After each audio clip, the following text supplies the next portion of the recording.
Welcome one, welcome all.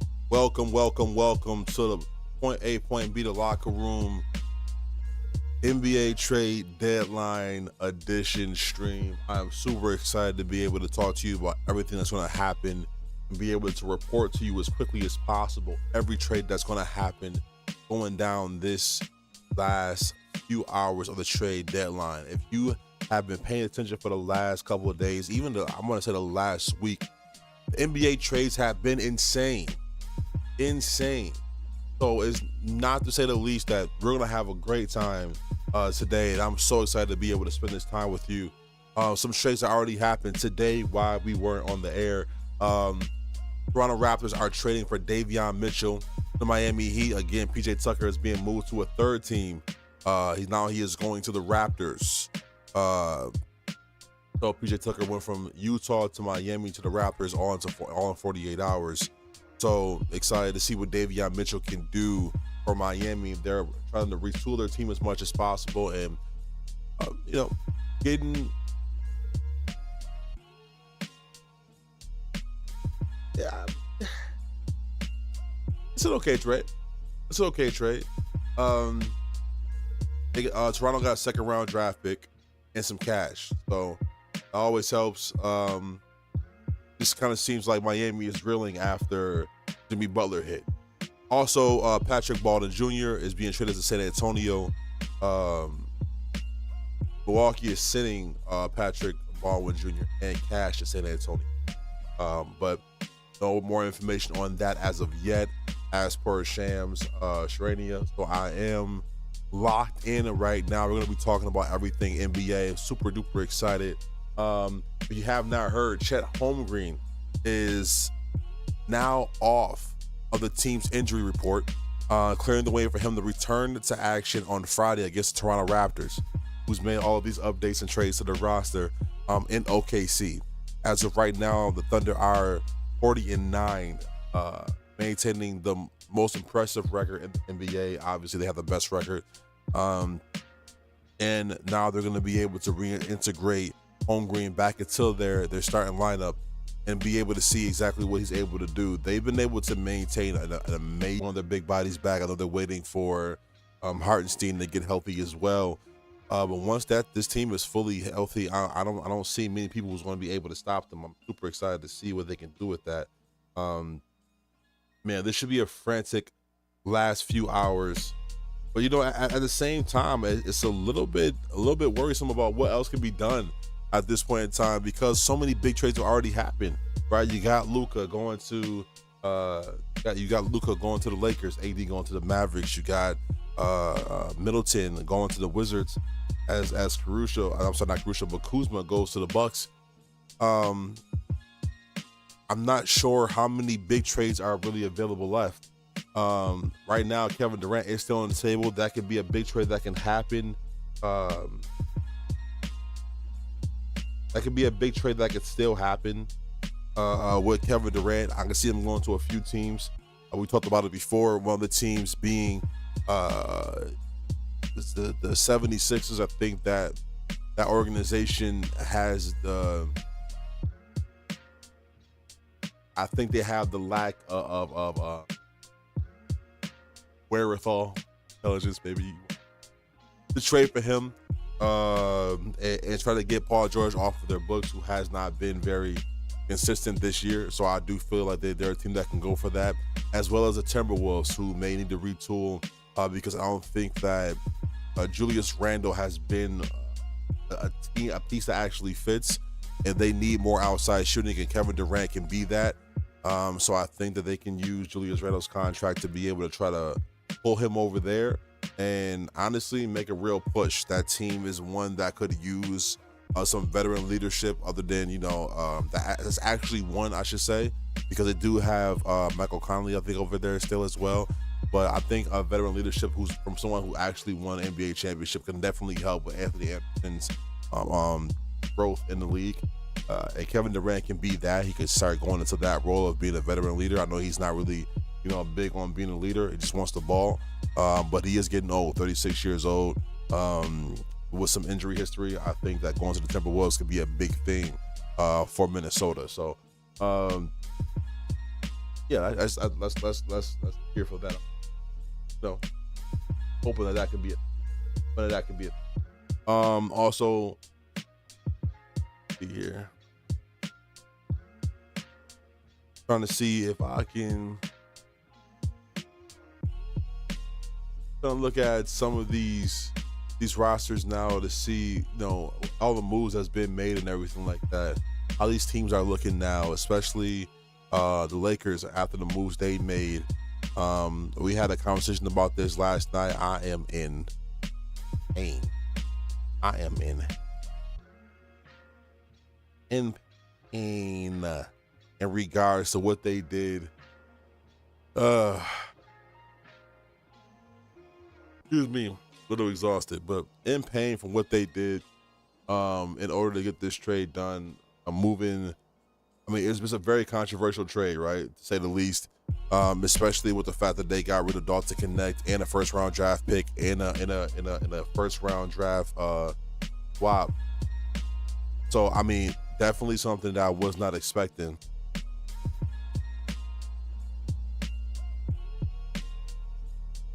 Definitely something that I was not expecting, especially from this team, with them drafting Dalton Connect as high as they did, or I mean, when they were able to get him falling to them, being lucky enough to fall to them. Was not expecting them to get rid of Dalton Connect. I really think that somebody they might want to think about trading. Two people actually that came over from that deal is Markieff Morris and Maxi Kleber. If you're going to be trying to build around Luka, then you want to try to go towards youth. Both of these players do not provide that. You do not need Markieff Morris's veteran leadership on this roster at all. You have LeBron James, somebody who's won multiple times. I don't think you really need Markieff there, to be honest with you. Gabe Vincent is also somebody who's been to a few finals as well. So I mean, you can always lean on him. He's 28 years old, but this team has ventured more into a realm of youth, which is awesome. Luka Doncic not being paired back up again with Dorian Finney-Smith, who's one of his great friends that played with him for the Mavericks. Trey Jemison is a very athletic center, somebody they can really get some minutes to. I do not like Maxi Kleber and Shake Milton. Maxi Kleber I can kind of deal with. He's an okay shooter. He can be streaky sometimes, but not somebody that you can count on long term to be able to hit shots whenever you want to. But I do like Maxi Kleber in that way, but Markieff Morris, and I do think Gabe Vincent is somebody that we can get rid of as soon as possible to be able to get some actual players in there that can make a difference. Gabe Vincent has not been himself since he's been injured, and on his return back to the main roster, I mean, I haven't seen anything from him that leads me to believe that he could actually be a difference maker for them in the playoffs. Hopefully you would want to not have that be the case, right? With him being somebody who had an amazing showing in the playoffs before with the Miami Heat, it kind of seems like players who have those moments in the Miami Heat jersey when they get over to the Lakers, i.e. Kendrick Nunn and Gabe Vincent, doesn't really show the same amount of talent. So I mean, that is something that I worry about heavily when it comes to the Lakers as of right now. So I would want to see them be gone, to be honest with you, due to the fact that I don't think they really fit this team, to be honest with you. I like Christian Koloko once he's back healthy all the way through after having that health scare before with the blood clots. He's 24 years old. He's a 7-footer. He's a very high energy guy. Can provide a lot of things on the floor. One person that I really don't think fits anymore is Jared Vanderbilt. I mean, to be honest with you, he can't be on the floor with either the inside centers. I mean, it really doesn't make any sense for him to be in the dunker's lane, especially when you got a lob threat like Mark Williams or Christian Koloko on the floor at the same time. Only person that he really works with, to be honest with you, is if he's going to be on the same floor with Christian Wood, if they plan on keeping him. Christian Wood is a person who has a movable contract, only getting about $3 million this year. So unless they're going to be able to keep Christian Wood, Jared Vanderbilt really doesn't make any sense offensively. Unless he's going to be able to develop the outside shot. Now, he is a young player, 25 years old, to be honest with you. He did spend almost 2 years out of a jersey completely because of injury. But I mean, when it comes to Jared Vanderbilt, I'm not quite sure how much he can really provide to a team if he's not going to be able to hit an outside shot. honestly, at least a corner three. You know what I mean? If he was a 3-and-D player, Jarred Vanderbilt would be the perfect player because he is an amazing defensive player. Covers a lot of floor, very long when it comes to his body frame, can cover it from the top of the key all the way down to the paint. You know, very strong, very quick, very defensive minded, has great reaction time. So, I mean, he is somebody that you want to have on the floor if he can be offensively viable. You just want him to be able to hit an outside shot, preferably from the corner. You know, so he can be able to do that. I mean, that's what you really want. So if Vanderbilt can provide you that, then yeah, he's a great piece. I don't think Armel Traore is going to be anything to really. To be honest with you, I don't really believe in him. To be honest, I think they need more shooting, especially in that position. They have a lot of players right now who do fit that pick and roll. Trey Jefferson, Christian Coloco, and now Mark Williams. So I mean, as long as they have, you know, health, they have what they need. I do expect Jackson Hayes to be moved. Now that you've gotten Mark Williams, who is essentially a way better Jackson Hayes, offensively and defensively, there's a lot of redundancy in their center position on this team. Jackson Hayes is somebody that does not really make any sense on the floor with this team, and I would like to see him be moved if possible while they are, you know, in that trading form. Right now, the Lakers have been making a lot of moves, so it would make a lot of sense for me to see them actually move on.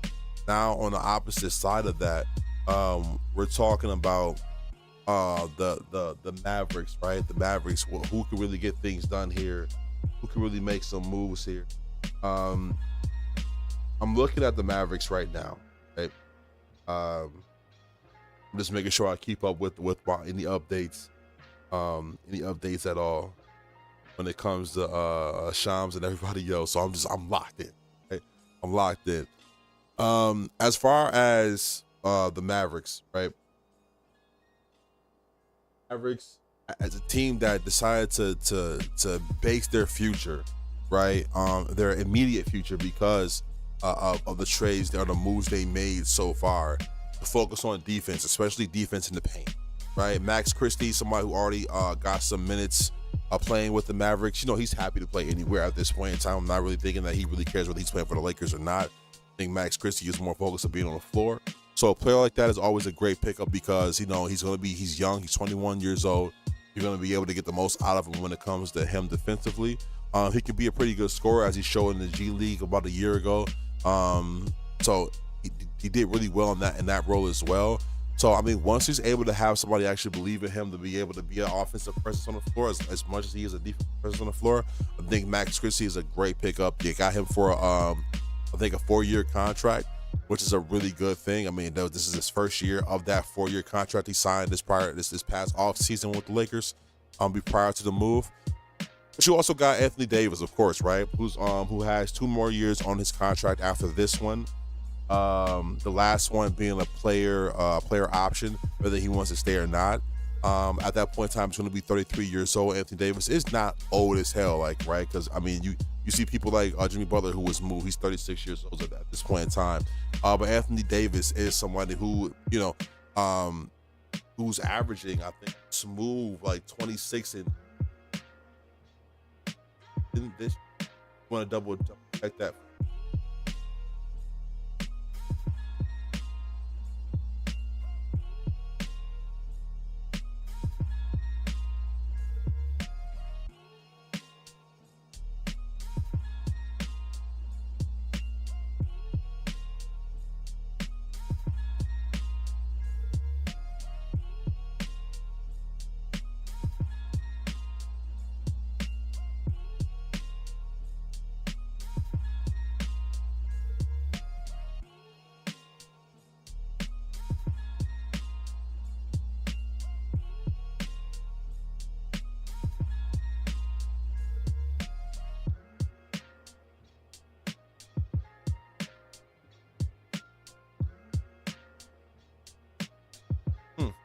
They haven't updated his.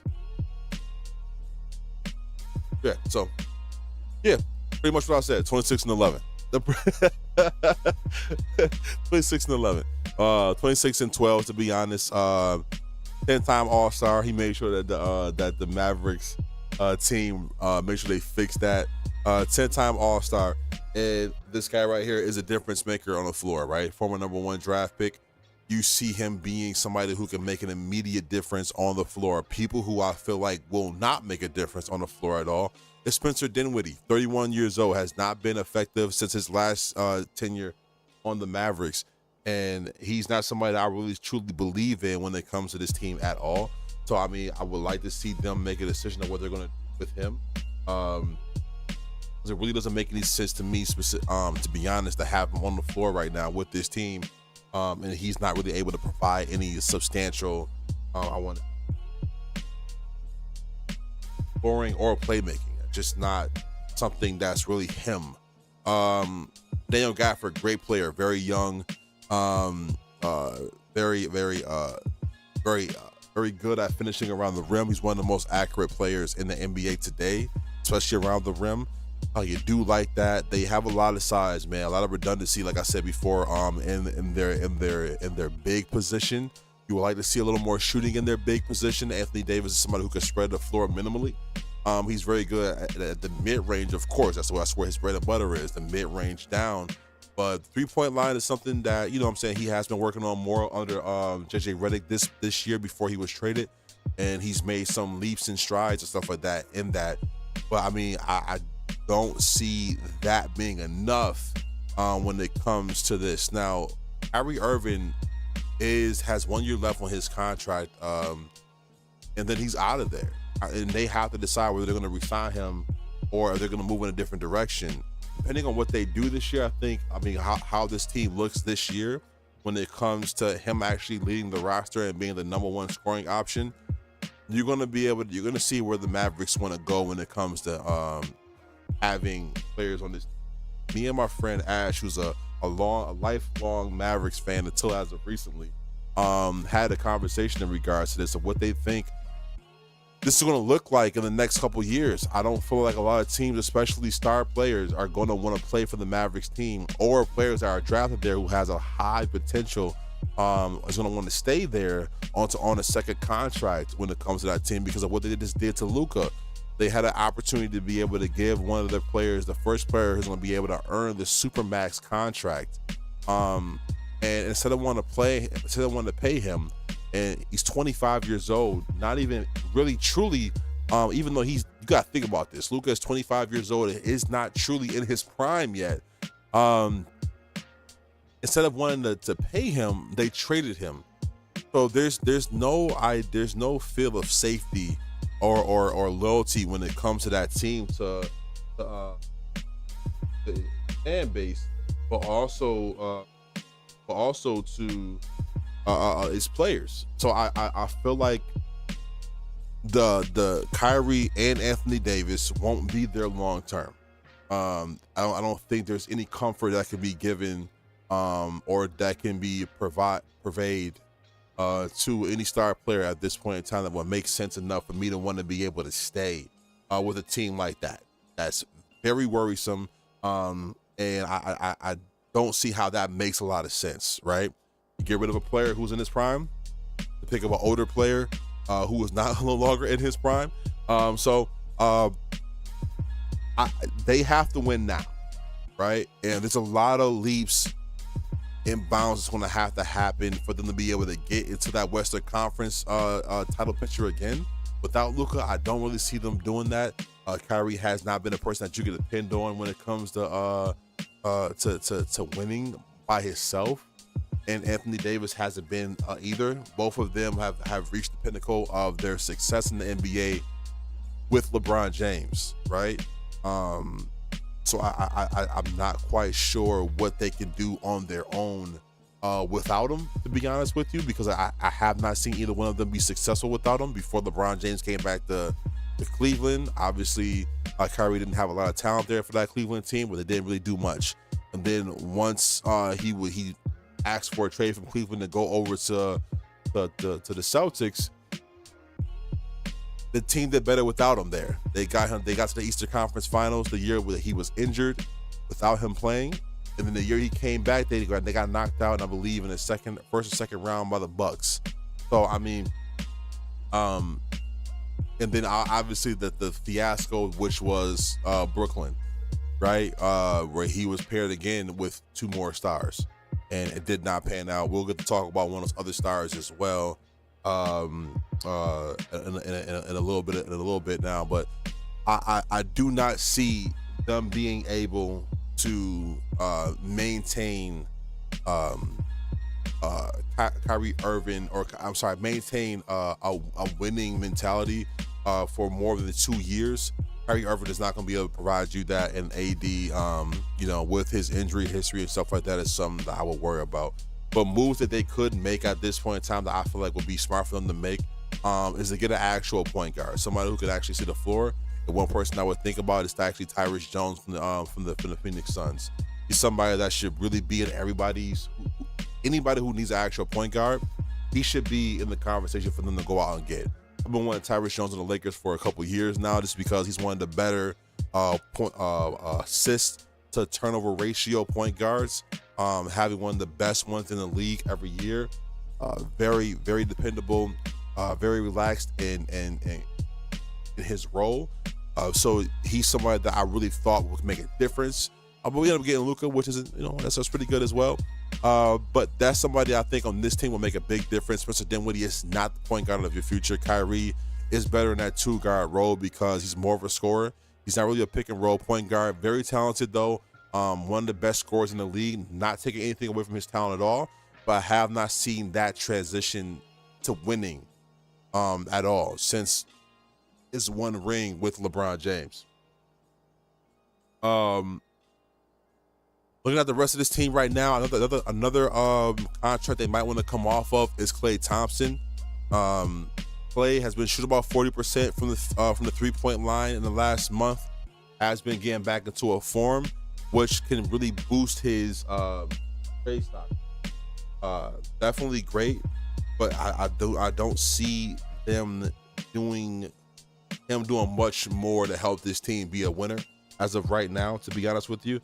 So would like to see them come off with that contract as well in order to be able to make some more moves to help out. They did trade to get Caleb Martin from the 76ers for Quentin Grimes. I don't know if I like that trade at all. I think it's more of a lateral trade. Quentin Grimes was somebody who was actually playing very well for the Mavericks as of late. And Caleb Martin is a person who's a great rebounder at that small forward position, and can be a good knockdown shooter, as you've seen with him playing with the Heat. He was somebody they really depended on, and you can really put the parlay on if you really wanted to make some money with Caleb Martin going to get boards and knocking down shots. So very, very good player indeed. Now moving more towards some of the other teams as well. I want to see who else we can really talk about that can make some moves. Players that I think should be on the move from teams. Indiana Pacers is one of those teams I feel like should really consider making some moves, right? Indiana Pacers, I feel like right now is in a place where they're a little bit stagnated and does not really have a direction as of right now. I think, with them being where they are in the Eastern Conference, right? Tell you again.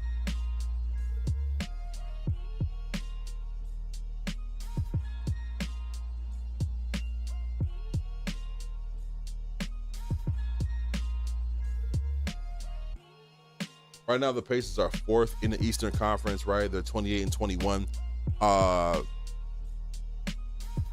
Even though that does look good, it does. It does seem as if sometimes they can be a little top heavy, right? James Wiseman is on this team. Miles Turner is on this team. There was a lot of controversy with Miles Turner, especially last year when he was trying to get onto a Lakers uniform. I thought that was going to be the route they would go for. If they had used that number one, that first round draft pick to trade for Miles Turner, I would have fully understood. And I think that would have been a better trade, to be honest, with the fact that he's able to do everything that Miles Turner can do. He can also spread the floor. Obviously, Mark Williams is a little bit younger, 23, 24. So you got a few more years with him, but Miles Turner can spread the floor along with being a live threat and everything else. He's a more of a well-rounded player in his position. So that's the one I thought would have made more sense. I think players that could be on the move right now is Obi Toppin, right? I think he could be on the move as of right now. You already got players who are Obi Toppin and James Johnson, right? You want to come up off the James Johnson contracts. It does not make sense to have James Johnson on this team. He's 37 years old and he's non-productive, right? Can he whoop your ass? Absolutely. James Johnson got hands. I mean, like, hands. But is that gonna help you on the floor? No, not at all. Right? I think they can use more shooting, to be honest with you, especially with Tyrese Halliburton being the playmaker that he is.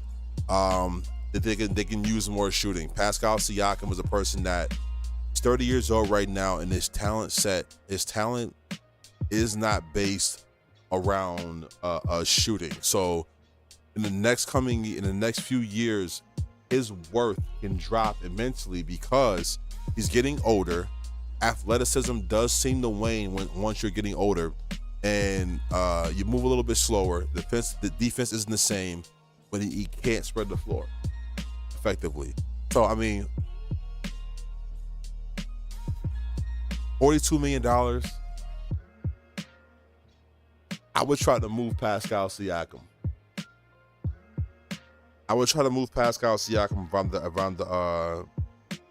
If I'm the Indiana Pacers right now, or at least by this off season, to see how much I can get for him. And that would be my move. That would be my move, to be honest with you. It just does not make sense with this.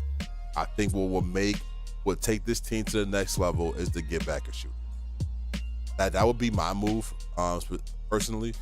Some teams that have already made some moves already that I want to speak about, specifically Golden State Warriors. They made moves.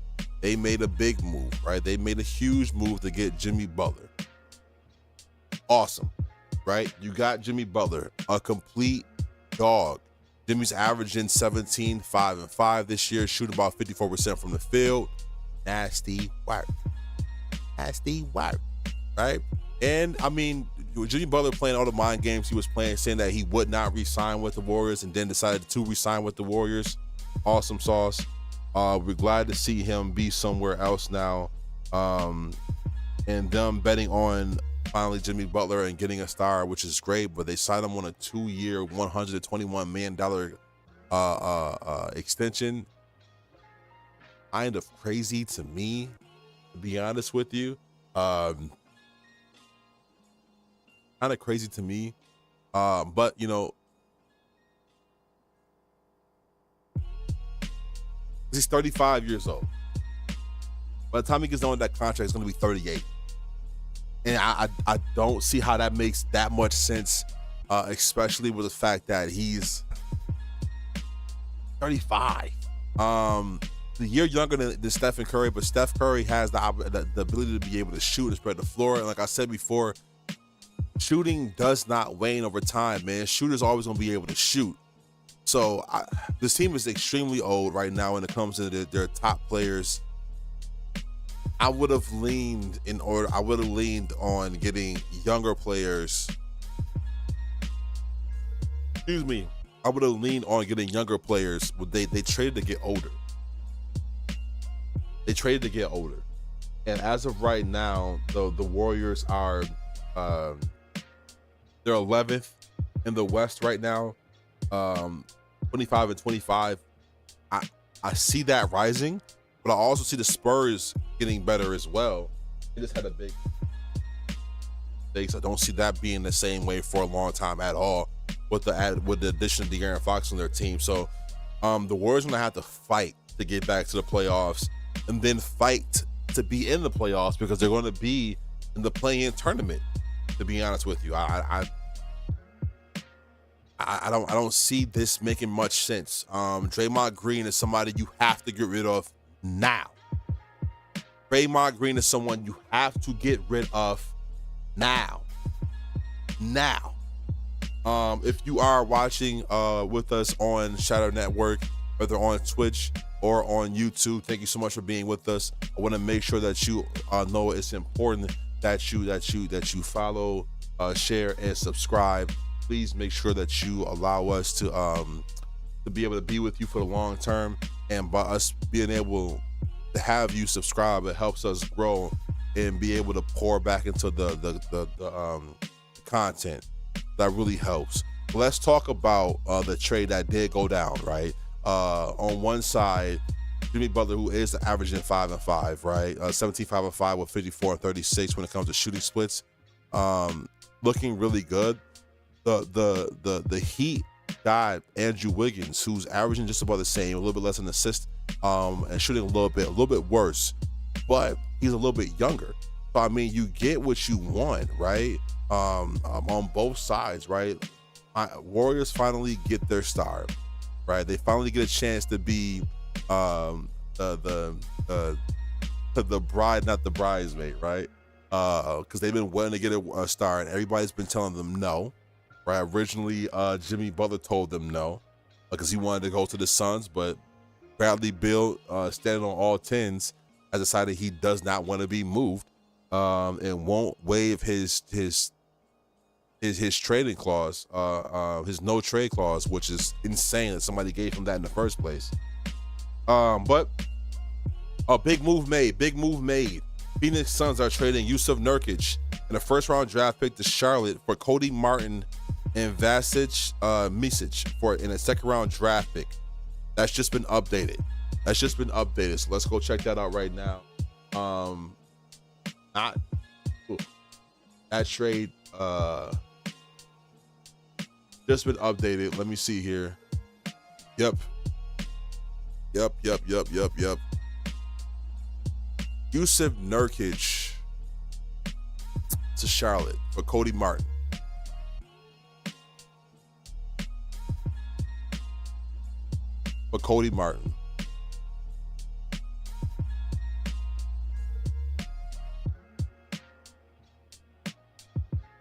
This has to be a two-parter.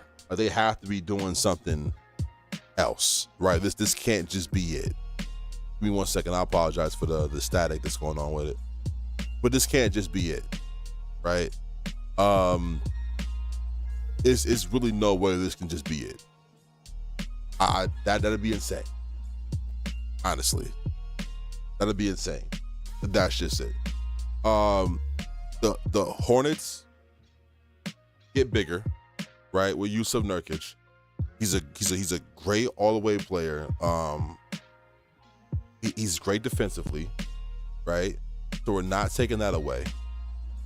But I do not know if this makes sense. I don't know if this makes sense. I have to see. I'm trying to wrap my mind around this, to be honest with you. I'm trying to wrap my mind around this, to be honest with you. I'm trying to see what I think about this. So, yes, right? Cody Martin spreads the floor. He's a pretty aggy defender. Jusuf Nurkic could be a good paint defender. But I think this is more of the first round draft pick. I think this is more about what that is and them trying to stockpile draft compensation as much as possible. I think that's more what Charlotte is trying to do at this point in time. So they're not in a situation where I think they want to win. And Jusuf Nurkic is older. So I don't know how much I like that. Let me look at the roster for the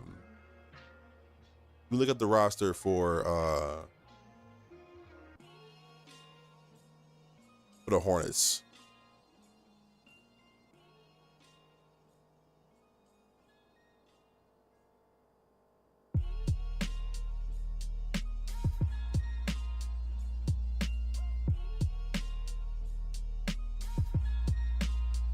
It didn't have an actual center this whole time. So getting a big, I guess, makes sense. Why is Taj Gibson on this roster? Why is Taj Gibson on this roster? Insane work. Yeah, Taj Gibson on this roster doesn't make any sense at all. Move him immediately. And Seth Curry as well. Move them both. As of right now, with Brandon Miller being out because I think he's injured for the rest of the season. From what I read, I think that's, if I'm wrong, please let me know in the chat. But I think he's out for the rest of the season. You do get Dalton Knecht being able to be thrusted into that role, and you also give, I wouldn't say, I mean, Nurkic can be a good pick and roll big. He can also get some work in the post as well.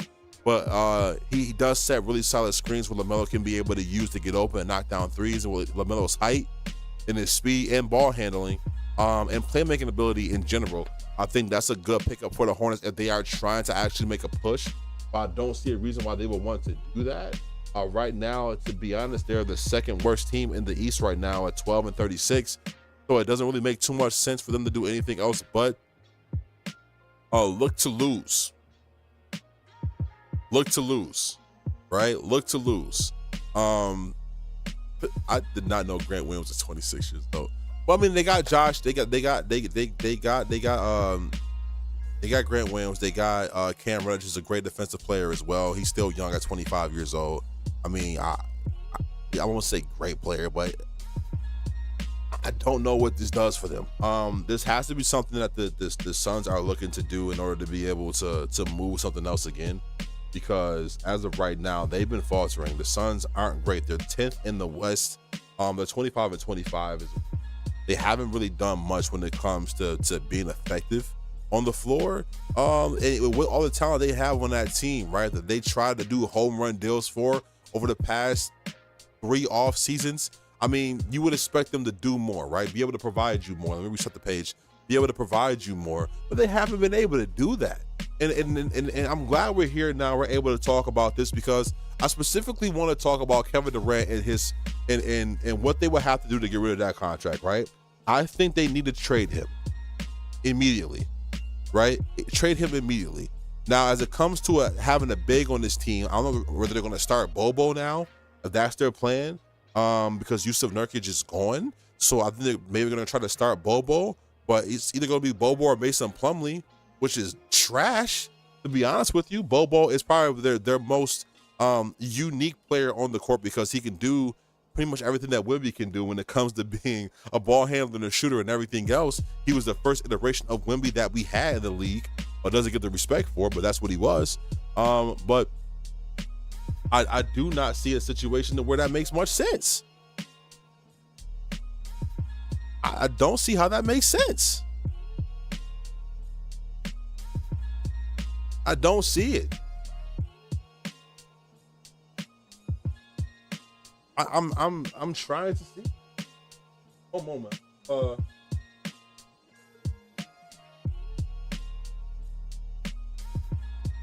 Second here.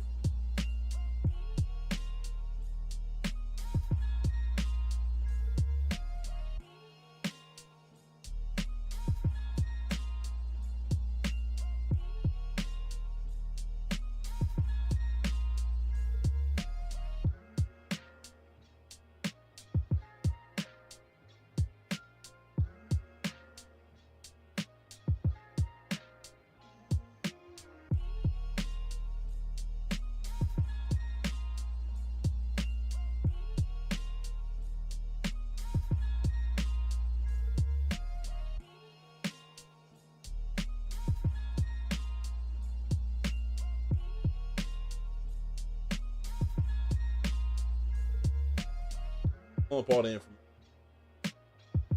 Well, I do apologize for that. Man, damn. No, I don't. Okay, so what I wanted to speak about, right, in particular, is Kevin Durant, right? Kevin Durant being a person that I do not believe on your team actually makes sense when it comes to winning anymore, right? Was he somebody that made sense at a time when it comes to winning? Yes, Kevin Durant did make sense at that point in time. But now it looks like they are trying. I don't fucking. Why are the Suns getting rid of more draft picks? Like, how many more do you want to get rid of? You got rid of almost all of them to get Kevin Durant and Bradley Beal on your team in the first place. What are they trying to do? What are they trying to accomplish here? It doesn't make any sense.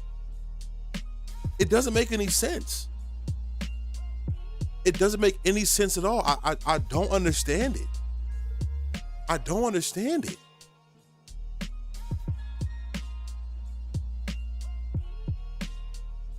They acquired 3 first-round draft picks from. I just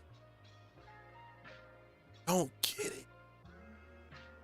This does not make your team better. Getting Cody Martin doesn't make your team better. It just provides another redundancy on this team. You can't move Bradley Beal unless he wants to go somewhere because he has a no trade clause, and you guys were dumb enough to trade for that in the first place.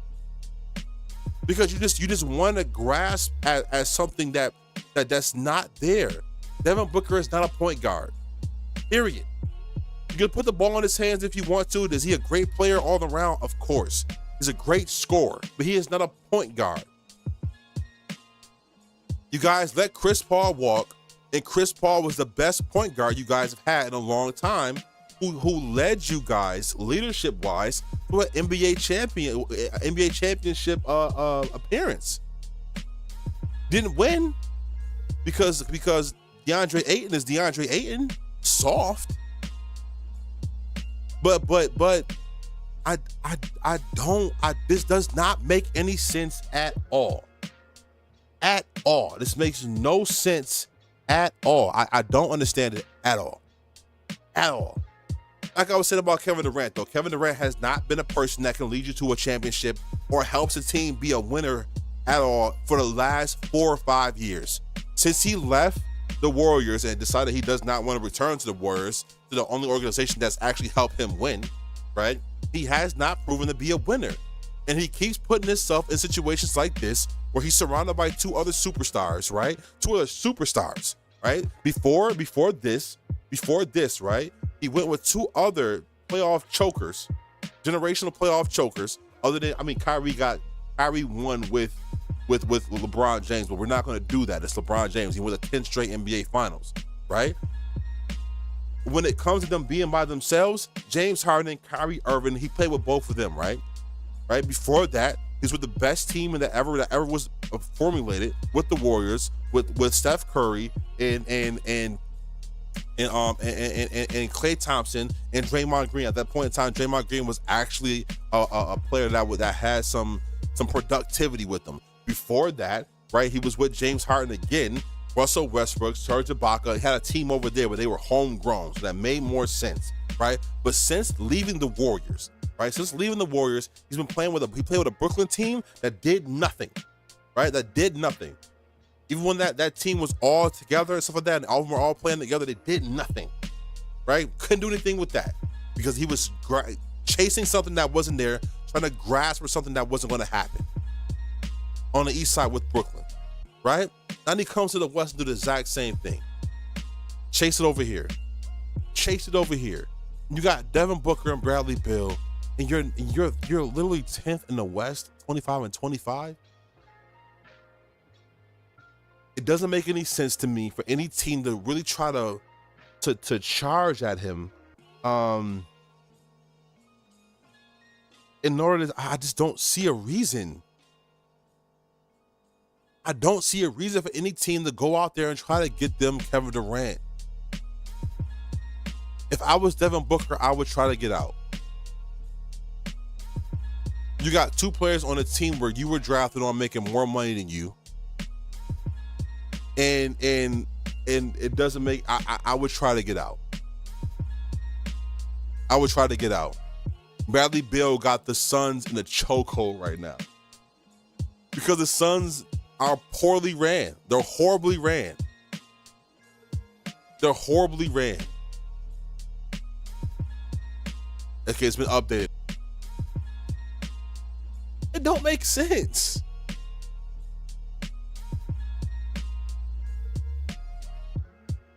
It doesn't make sense, bro.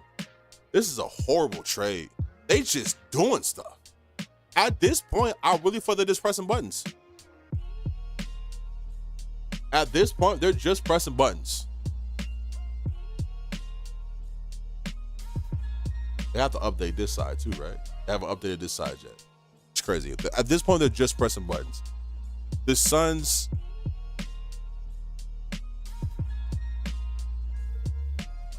I have no idea what the hell they're doing. They should be trying to keep as many picks as they possibly can, or try to get back as many picks as they possibly can, because this right here makes zero sense. It makes no sense at all. It makes no sense at all what the Suns are doing over there. I do not understand it at all. I think that trade is a trade. I mean, the pundits are gonna try to tell you, oh, both trades made a good trade. It was a good idea. Da, da, da, da. Don't let them lie to you. This was stupid. This was stupid through and through.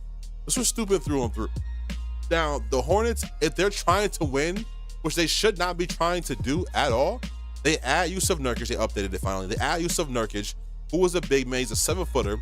He has a pretty good shot, right? I'm not saying that he's a great shooter, but a pretty good shot, and he can help your team defensively, right? Which this team needs help with. Definitely needs help defensively. But I just don't. I don't see. Doesn't make any sense for the Suns at all. I think this trade for the Hornets was more about getting that first round draft pick from the Suns, that 2026 first round draft pick. I think that was more about what this was than anything else. Other than that, this does not make any sense.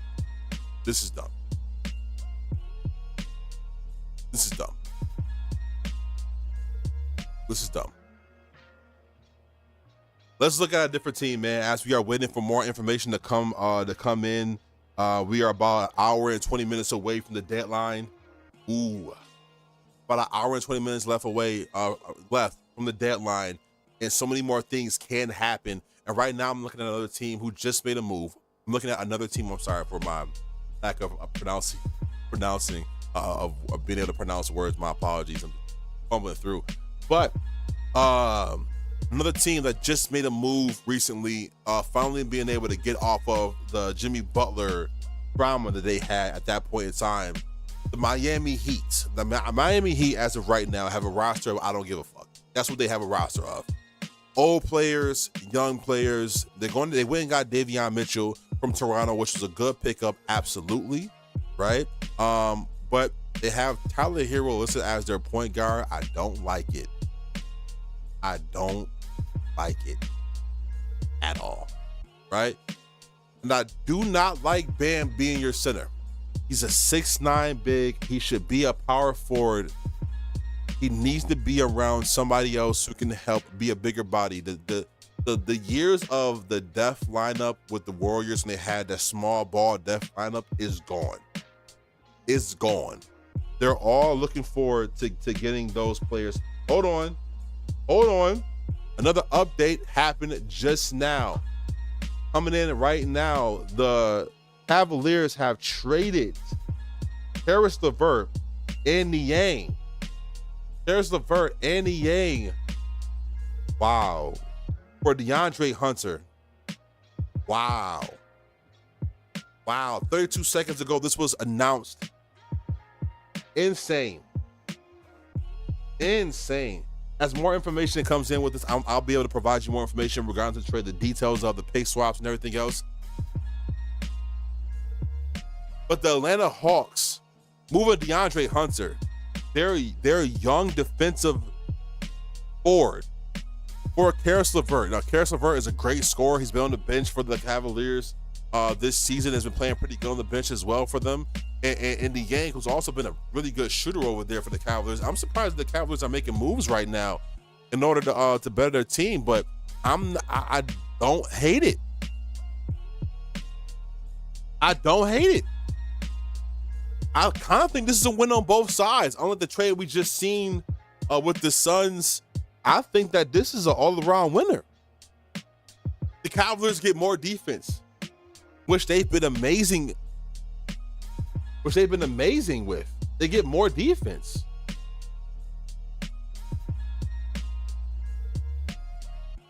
Ooh. They get more defense.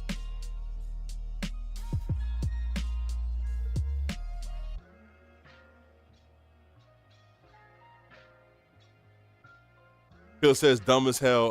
Cavs up. No, Cavs is definitely up. Cavs is definitely up.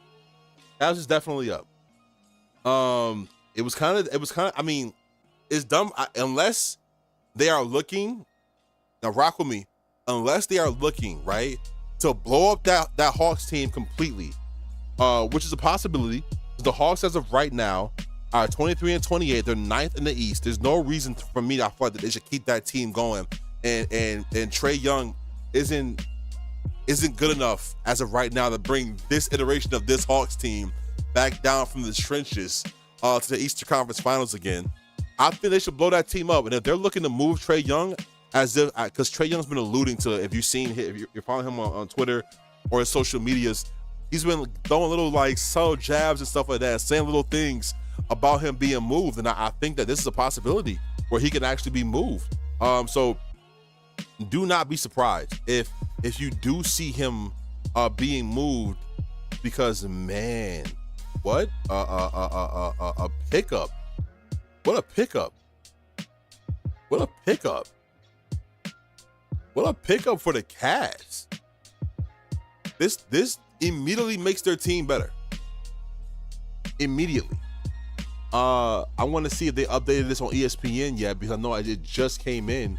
Sometimes they need a second before they're able to update it. But I want to go to the Cavs roster and take a look at that, because man, I honestly think this is an amazing pickup for them. Let's go to the Cavs roster. The Cavaliers roster now getting rid of Caris LeVert and Niang, right? You lose a little bit of shooting. You said, but where does Trae Young go? Because I see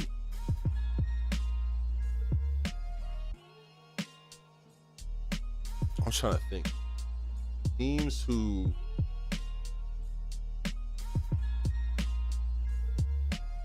I don't think he would be in the East, because as of right now, the East are pretty much stocked. He could go to the Heat, honestly.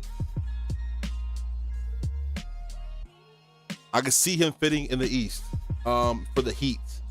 Only team I can see him fitting for in the West.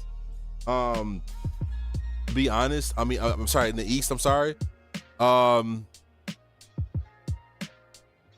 think if the Rockets want to go crazy, I can see them making a trade for him over there.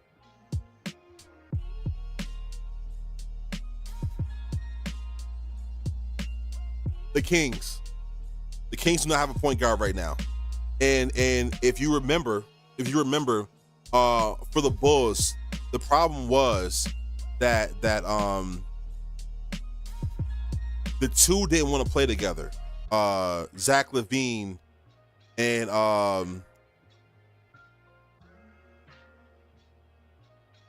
my God, the two didn't want to play together. Zach LaVine and DeMar DeRozan. Thank you. Zach LaVine and DeMar DeRozan didn't want to play together. DeMar didn't want to be there with Zach LaVine. And now Zach LaVine has followed him back over to the Kings. I think they're gonna might want to move him again, and I think that they're gonna move away. They obviously moved off of De'Aaron Fox. I think that going to get Trae Young would make the most sense, honestly, for the Kings.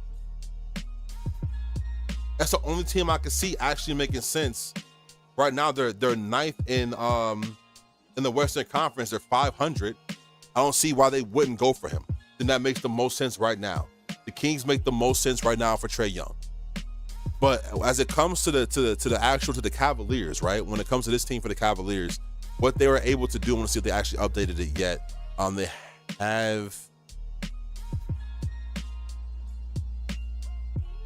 have not updated it yet, but they get rid of Caris LeVert and Georges Niang, right? And they're able to add on another great defender, and he's a sufficeable shooter. This is just the rich getting richer. This is just the rich getting richer. He brings a strong defensive presence, and this no L in sight. No L in sight. This is great. This is great. This is honestly great. And on top of that, I mean, look, the lineup, yeah, killer. The lineup is disgusting. Garland, Mitchell, Hunter, Mobley, Allen. That's nasty. That's nasty. That's nasty. The rich get richer, and if you did not feel like the Cavaliers were a true threat when it comes to the Eastern Conference Finals, because you still got Boston over there, and you got teams that in the playoffs should make a difference, they are now. This move is different. This move is different. I like it a lot. This makes a lot of sense. Shout out to the Cavaliers for getting this done. I did not think that they're going to be a part of the trades that were happening, especially with the fact that they're winning right now. They're the best team, the second best team in the league. Yeah, literally one win away from being the best team in the league right now. The Cavaliers have been balling. So, hey, shout out to them. This is crazy. This is crazy. This is crazy. This is honestly crazy. I want to let me see here. Oh, this is wild. Wow. Shout out to them.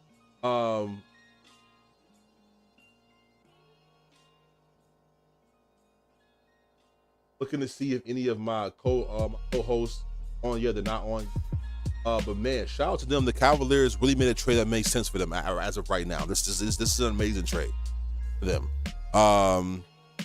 Waiting to see what else comes of this. If there's any trying to see what the pick swaps were. But all they had to get rid of was 3 second rounders and 2 future pick swaps. In Atlanta pivoting immediately from not being able to get Brandon Ingram to go on for Karis LeVert, who, like I said before, is a great scorer, right? Not much of a defender at all. I mean, this season he was playing off of the bench. So I mean, when it comes to what he's averaging right now, he's only averaging 10 points off the bench. But when he played for Brooklyn, back when Brooklyn was making a playoff punch, the first time they had D'Lo on that team, I think that was I think that was like 2017. I'm sorry, 2016. Yeah, 2016, 2017. 2017, I think it was. He was very much so a 20-point scorer in the league. So I mean, let me see.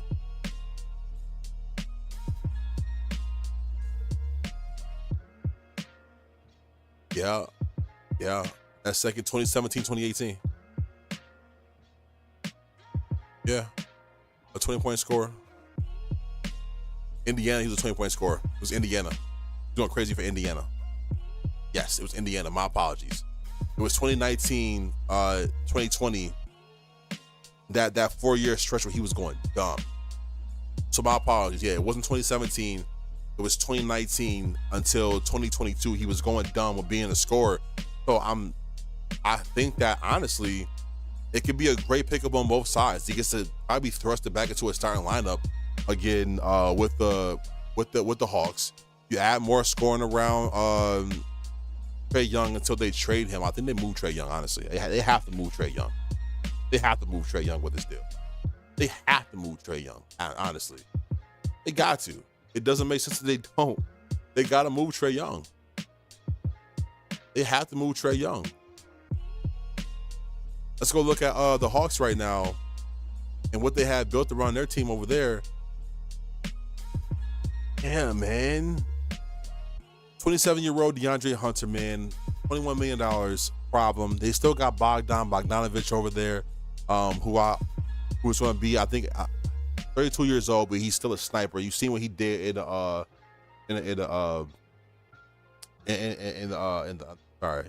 Olympics. Still a sniper over there. Very dangerous shooter. Kobe Buffkin is still a good player. Clint Capella, man, I just don't like Clint Capella on any team, man. He can be. He's a good pick and roll big. He stays healthy essentially a little bit. He could be an okay defender. I just don't like him on any team. Larry Nance still being in the NBA, I do not understand at all. But I'm excited to see.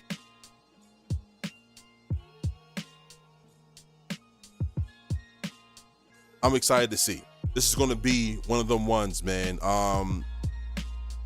Honestly, it's a bad trade for Atlanta. Like you said, Killer, I'm not gonna lie, it's a bad trade for Atlanta. Great trade for the Cavaliers though.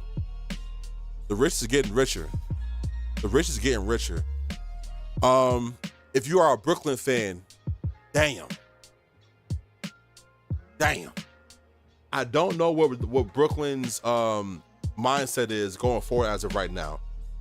Brooklyn, as of right now, is 12th in the East, 17 and 34, right? Has a 33 win percentage. Not doing great. If any team was looking for a big right now and have the draft capital to trade and spend, Nick Claxton is somebody that you want to go for immediately. He's 25 years old. He's a great two-way big. He's definitely a pick and roll threat, and he's a great defender. Nick Claxton is who you want to go for. I know that Cameron Johnson has been in trade talks throughout the whole season. Him being a person that can space the floor has really turned up when it comes to his scoring this year. He's averaging 19. The boy's balling. Being able to show more than he was able to show when he was playing for the Suns. But now he's on this Brooklyn team, and he is actually producing good numbers, and they want to haul for Cameron Johnson, to be honest. I think they're going to be doing as much as they can to be able to move him to a team that can really use his services if they're able to get draft capital.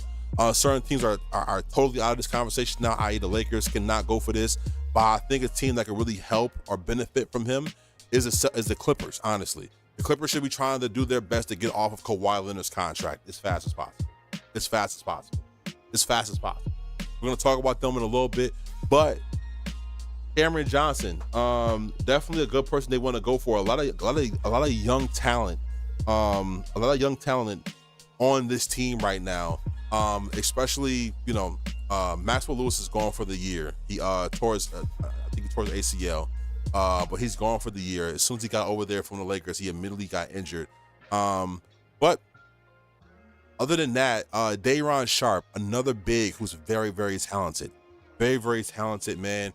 And I know that a lot of teams could vie for his help as well. I know that the Brooklyn is going to be looking for a haul to get back when it comes to Day'Ron Sharpe, at least some kind of draft capital, because they want to be able to stockpile the draft picks back after giving up a lot of them in order to get Kevin Durant and stuff like that in the first place. So they're going to be looking for a haul in order to be able to I mean, obviously they had multiple times they made trades for big players, and it did not work out. And Brooklyn is back where it was before with the exact same player leading their team in D'Lo.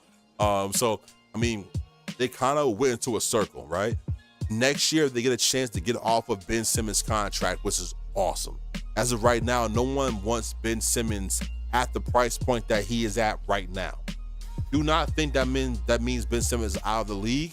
He's just not going to be getting paid that much.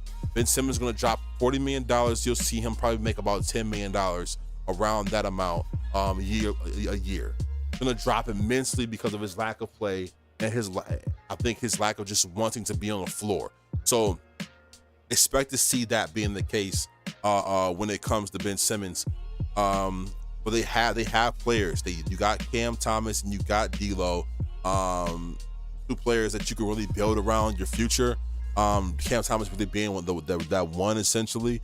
But I really felt they should be trying to stockpile draft picks so they can be able to make moves in the future for another star again. Like that's really their MO.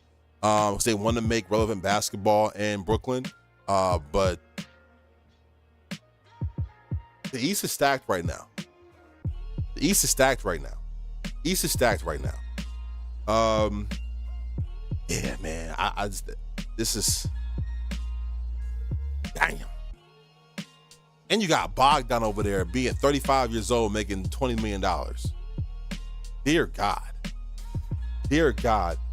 While you're here with us, please make sure that you follow, share, and subscribe. It's super duper important. If you're watching with us on YouTube, make sure you subscribe to our page and share. It's super duper important. We're trying to grow, and we really do appreciate you being with us. People who are viewing with us on YouTube, thank you so much for taking your time out to be with us when it comes to your trade deadline needs. We know there are bigger pages who are also doing this and stuff like that, but you being with us and being supportive with us, it means the world to us here at Shatter Network, and we love you. So please make sure that you share, follow, and subscribe. If you're on with Twitch, you're part of our 1,200 strong over there. Thank you so much for building with us and being part of what we're doing with Shatter Network. We really do appreciate that, and we ask you just to keep on rocking with us as we are trying to grow with you over there as well. As far as other teams that can make some moves, now seeing that the Celtics did make a move to improve their roster, I'm looking over at the Boston Celtics. I'm looking at the Boston Celtics right now, right? And it's an hour left, right? We just hit the 2 o'clock thresh point.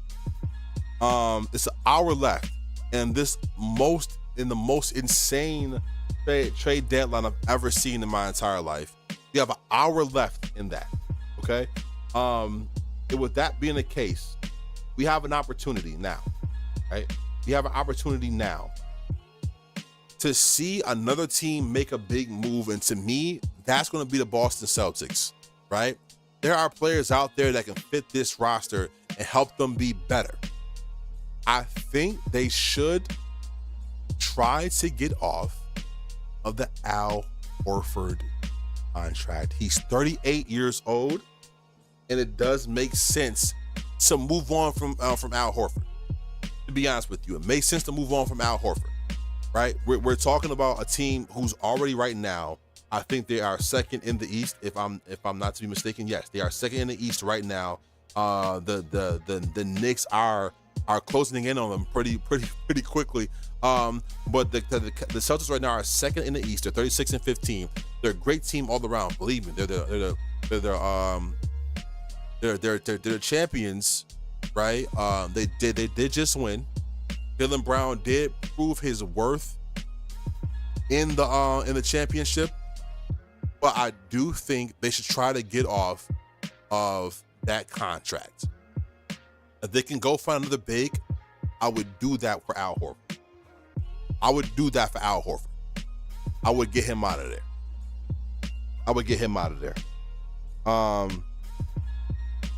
That's my biggest thing right now. I think that's the biggest move they could try to make right now when it comes to the Celtics. They want to extend this window they have in order to be a great team again, and continue this finals run that they could possibly keep making every year. They need to get off of Al Horford's contract. He's about to be 40 years old. 40 years old don't look good on nobody except LeBron James. And so I do not see a reason why they would want to keep him on that contract. So I would move on from him immediately. That's what I'm looking at when it comes to this team, because, man, it don't make sense. Moving on, the Bulls are still trying to get off of Vucevic's contract as of right now. They just re-signed Alonzo Ball, who is shown to be healthy again after sitting for so long. Right now they're 10th in the East, 22-30. Still have a losing record, but they are 10th in the East. They are looking to get off of Lonzo Ball's, Vucevic's contract. Okay, 34 years old, making $20 million. If they can get another big in there, possibly a pick and roll big because they can play defense, I think they want to do that. I would try, if I was them, to try to go get Nick Claxton, like we talked about, from the from the Brooklyn Nets in order to be able to retool this Chicago team, which they should try to make it revolve around defense. Lonzo Ball being a player that can spearhead a defense, being a point of attack defender. You do want to be able to build around that. Honestly, I would try to be honest with you guys. Honestly, if they could move Lonzo Ball, if you can get some picks for Lonzo Ball, then move Lonzo Ball. Let Josh Giddey take that. Let Josh Giddey take that role as a starting point guard. Maybe he can average 16. Maybe he can average 16. But I would give Josh Giddey the starting point guard role and try to see if we can move Lonzo Ball. They don't have anything right now to really move. And I feel like right now, if you're not winning, you should be a seller, right? Try to come up off as many assets as possible, so you can win. That would be my mindset of it if I was a team like Chicago, who doesn't have much, right? Get rid of the old players. Try to be a team who's 24, that's 25 and down when it comes to age, and that's it. Like Javon Carter, get him going. You can keep Zach Collins if you want to, but Javon, get him going. Vucevic, get him going. Get him out of there. That should be where they're looking to go. The Nuggets, with all the teams that are making moves right now, the Nuggets sitting on their hands is blowing my mind. The Nuggets sitting on their hands is blowing my mind. They are 4th in the West, right? But 32-19, this team can still be in a playoff picture. They can still win, right? They can still win. Do I see them winning? No. They have a lack of shooting. A very, very, very bad, a very, very, very much lack of shooting. A person they should go for, who is in trade talks, who is looking to make things happen, who is shaking things up, is go to Atlanta. Get Bogdan Bogdanovic. This is a player that can fit seamlessly in this lineup. You go get Bogdan Bogdanovic, you're able to have another shooter on this team. I don't see why you wouldn't want to do that right now. Look at the team right now. Look at what I'm looking at. You see what I'm seeing, right? We both have our eyes on the ball. There is no shooting on this team. Michael Porter Jr. obviously almost dropped 40 in their last game against the Pelicans, but it's the Pelicans. So what? Add shooting around him. You need more shooting. They let KCP walk away for nothing, essentially. And they went and they got Russell Westbrook. Ew. Go get more shooting. You need to get more shooting. This has to happen right now. If you are looking to do anything right now, I'm telling you, shooting has to be the answer. My God, man. It has been 24 minutes since our last trade update. We are, as of right now, it is 2:06 Eastern, 2:06 p.m. Eastern, and we are just waiting to see what can happen, because the last 10 minutes of the trade deadline gets insane. If you are with us on Twitch, you're going to experience a commercial in about a minute and a half. Can't hold them back anymore. We got to give you at least one commercial over there. If you're with us on YouTube, thank you so much for being with us. Make sure you are subscribing to the page so you can get updates as soon as trades happen, and also get amazing shows like the sports talk show Point A Point B, which is our big show, which happens every Tuesday and Saturday. You get to get updates with that and get to see amazing segments from there. And also the Locker Room, which is the show you're watching right now, which you get to get updates from sports games. It happens more often. So Point A, Point B, you want to watch it. The Locker Room, you want to watch it as well. So as of right now, right, we're looking at the Nuggets. Like I said before, it need to get some shooting over there. I think Bogdanovic would be a great move to go get. If you can find a way to pick him up, he's a little bit older. Yes, he's in his 30s. Yes, absolutely, right? But you don't care about that. You got DeAndre Jordan over there for no reason, so you might as well go get Bogdan Bogdanovic, right? Go get him. Why not? This is going to be an opportunity for you to be able to do some amazing things. Go get Bogdan Bogdanovic. Go go. Why wait? Why waste time? He's a person that can make a difference for your team right here and right now. So I would love to see them go get Bogdan. I don't want to see Detroit make any moves right now. As of right now, they say they should just sit on their hands. Don't make any moves if you're Detroit. Don't make any moves if you're Detroit. Do not. If you're Detroit, you want to sit with what you have. You don't want to do too much. Detroit is a team that's already doing enough right now. They're doing really good. I do not want to see Detroit make any moves. As of right now, the Detroit Pistons are 7th in the East. This is the best they have been in a long time, and they also have pieces that's going to grow with this team. So I do not want to see them make any moves as of yet. So yeah, don't do anything if you're Detroit. Don't do anything if you're Detroit. Stick with what you got. Don't do anything if you're Detroit. Don't do anything, I should say, if you're Detroit. Stick with what you got. The Houston Rockets. The Houston Rockets is somebody that I want to see probably make a move or two, right? I think you want to get off of Fred VanVleet. You want to get off of Fred VanVleet. Looking for him right now. There he is. 30 years old, making $42 million. Get off of Fred VanVleet. Get off of Fred VanVleet. If you want to keep Dillon Brooks because he gives you some kind of defensive intensity, whatever like that, or some kind of ignorant intensity, I don't know. You can keep Dillon Brooks, fine. But get off of Fred VanVleet. If you have not been watching the Houston Rockets, who as of right now, in the West, is the Houston Rockets are 3rd in the West right now, 32-18. They have been a pretty good team. Yes, right? But in those games that they have lost, especially as of recently, Fred VanVleet has been the person taking the last second shots, and he's doing them with 5 seconds left on the shot. Just dumb and errant, just really horrible. 3-point shot attempts, shooting over people that he should not be trying to shoot over for no reason. I do not like at all. I do not like at all what Fred VanVleet is doing on this team. Move him. He's making $42 million. If they were to trade, now we talked about the Miami Heat and also the Kings, right? But VanVleet for Trae Young, I likes that. I likes that. You might have to add something else in there to make it happen, but I likes that. Trae Young to the Rockets, I likes that. They weren't able to get De'Aaron Fox. De'Aaron Fox went to the Spurs, right? Who honestly, as of right now, I don't think really needs any other moves. But Houston, Texas, Trae Young, I likes that.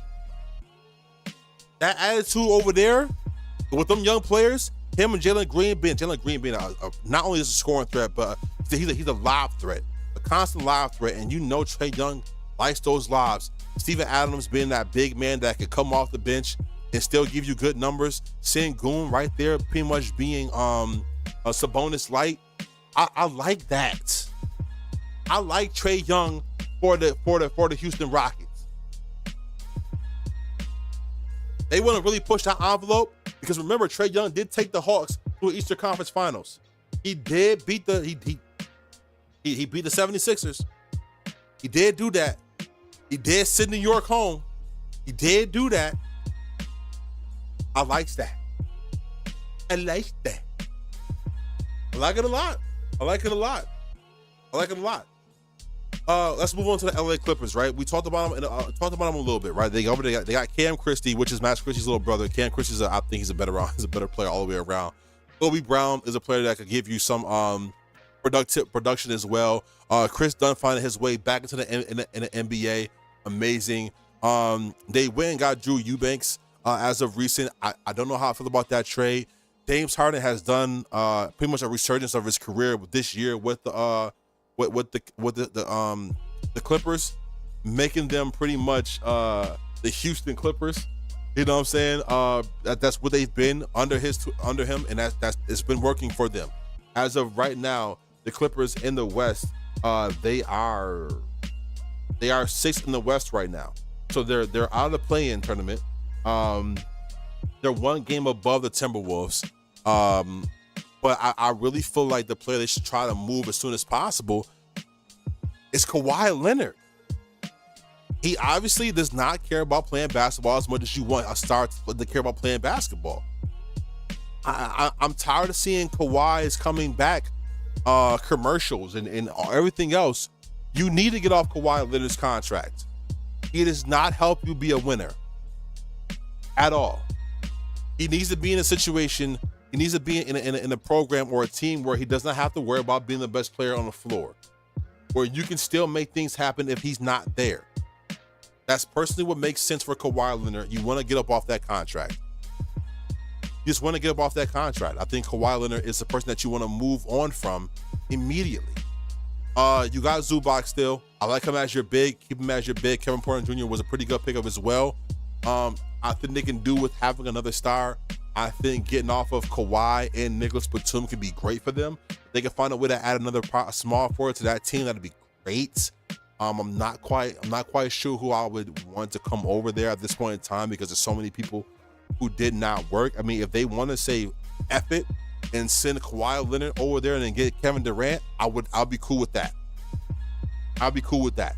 It's a big trade. I'll be cool with that. I'll be cool with that. I kind of be cool with that. The Suns is done enough to do it. Go for it. Go for it. Why not? Why not? Looking at the Grizzlies right now, who are 35-16.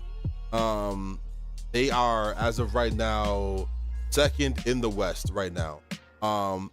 Playing very, very well. You don't really want to see them make too many moves to their roster. I think they have a pretty good roster right now in general. Zach Edey's huge, right? Coming in as a rookie, should be in talks of Rookie of the Year as well, as much as he does for this team. He's almost averaging a double-double. He's 7'4". He's a big guy. He moves really well, has great feet, and was an amazing pickup for this team. He's a tough guy. He's almost like a light version of Steven Adams, right? Has that frame and that body. And he's a tough guy. I like Zach Edey a lot for this team. And it does make sense for them to continue to keep him there. Luke Kennard's great. I'm just thinking. I'm looking over here and I'm thinking. I'm trying to see if there's any moves I want them to make right now. I think honestly, I think it's all about Ja Morant playing. I think it's all about Ja Morant playing. I mean, all teams can use more shooting. I think it's really more about Ja Morant playing and being there consistently. And once he's able to be there consistently and be a MVP candidate like I think he's able to be, I think it's all about that, honestly. Yet again, still waiting for any kind of updates when it comes to trades. We are at 2:16 p.m.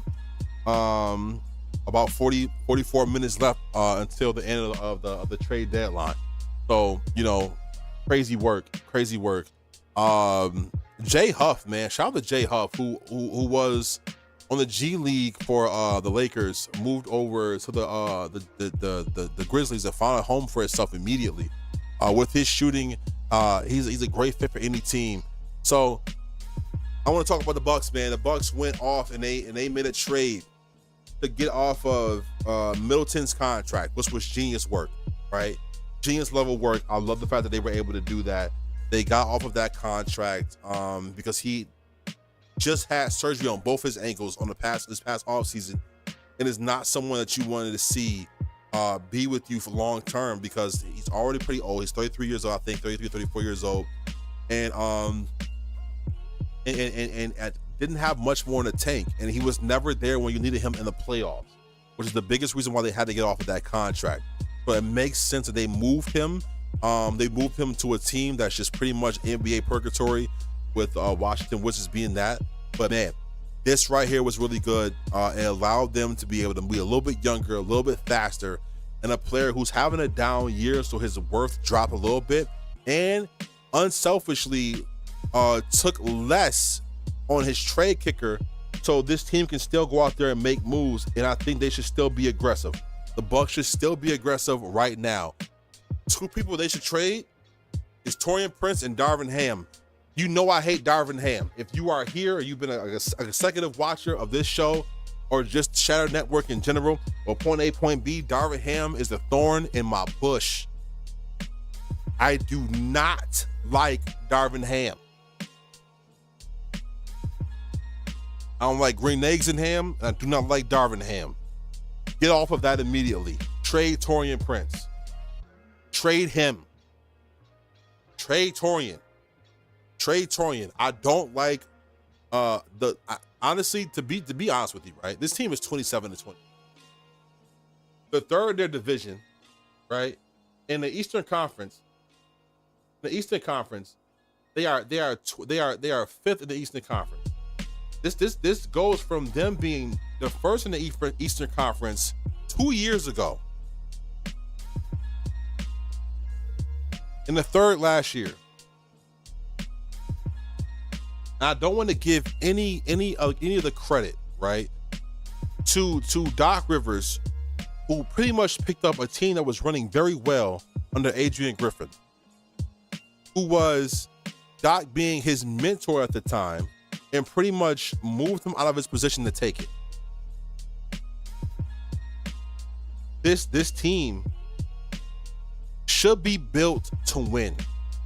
You got two players making the exact same amount this year, which is Dame Lillard and Giannis, right? Brook Lopez contract has to be moved immediately. My apologies. I'm sorry about that, y'all.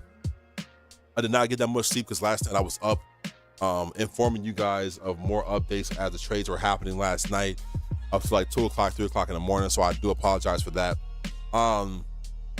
But Brook Lopez has to be moved. Has to be moved. Giannis Antetokounmpo, I would got Pat Connaughton. Barry Trent Jr. is still he's a two-way player. I'm still thinking they can use more shooting. And they're in a win now situation with Giannis. They're in a win now situation with Giannis, and Giannis right now is having an MVP level season. You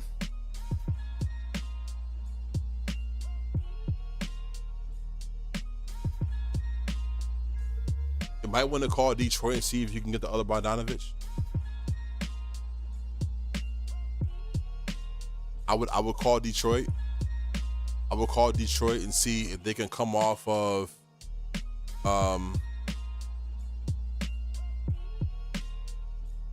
he played for Detroit? Am I bugging? My apologies. Not Detroit. Brooklyn. He plays for Brooklyn. I will call Brooklyn. My apologies. And see if you can get Bojan Bogdanovic. That's who I would call. Honestly, I would if I was them, I would be targeting. The other team should be these two players, Bogdanovich and Nick Claxton. If they can get Cameron Johnson, I would do that too. But I don't think they have the pieces to be able to move to get him. So I really think like that would be the biggest move for me right now. That makes the most sense for the Milwaukee Bucks. So yeah, that's the only thing I can see them doing, other than getting rid of Doc Rivers and Darvin Ham. If they want to make the most out of what they have there with that team, then that's what they have to do. As far as the Timberwolves, man, the Timberwolves, they failed. They have failed that city. If you watched Arrow, you know what I'm saying, you'll like that. They have failed that city. Minnesota deserves so much more. So much more. It deserves so much more. They can't get it because of the stupidity. Hold on. Wow. Update immediately. Update. As I do live and breathe. If it ain't me, then who is it? What did I say, y'all? What did I say, y'all? What did I say?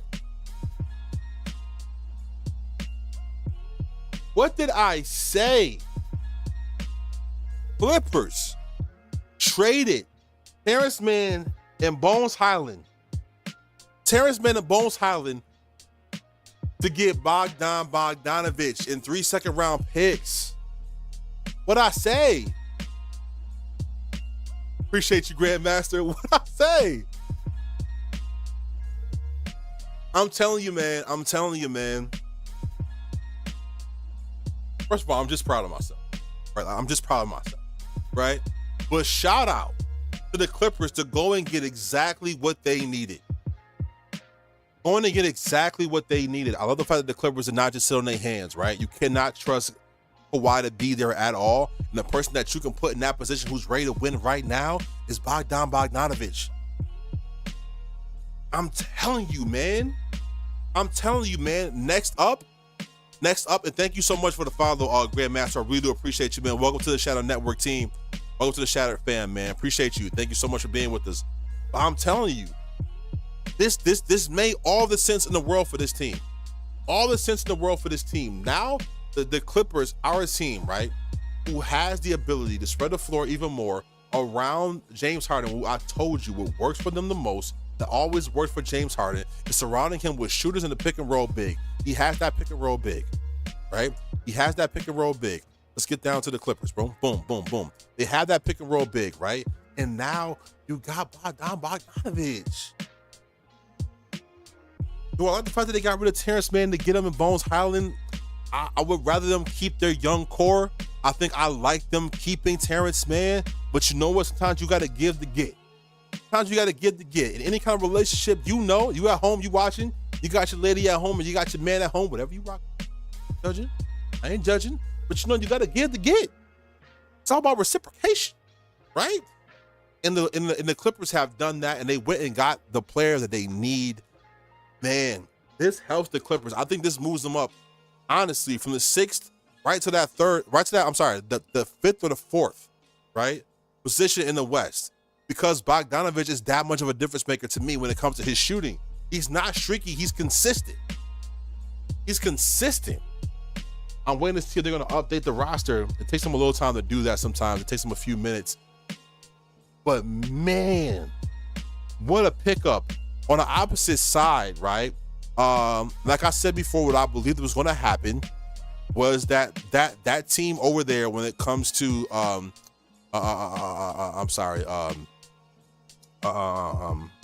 apologies, the Hawks. Here we go. My apologies. Atlanta. Boom. The Atlanta Hawks are looking to get younger, right? And get up off those assets. And Bogdanovic was the one who had to go.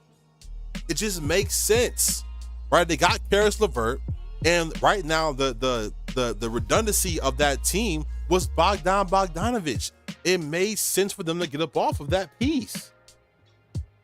It really did. It really did. Wow. I'm telling you right now, keep your eyes open. Keep your eyes peeled. Keep your eyes peeled for that Trae Young trade. I think Atlanta wants to get off of Trae Young immediately. It's obvious he does not want to be there, and it's obvious they don't want him to be there. So be ready to see that happen. Now they have two younger players with Bones Highland and Terrence Mann, right? They're looking to get younger. I think Larry Nance is going to be there to the end of the year. Honestly, I don't see anybody wanting to pick up Larry Nance.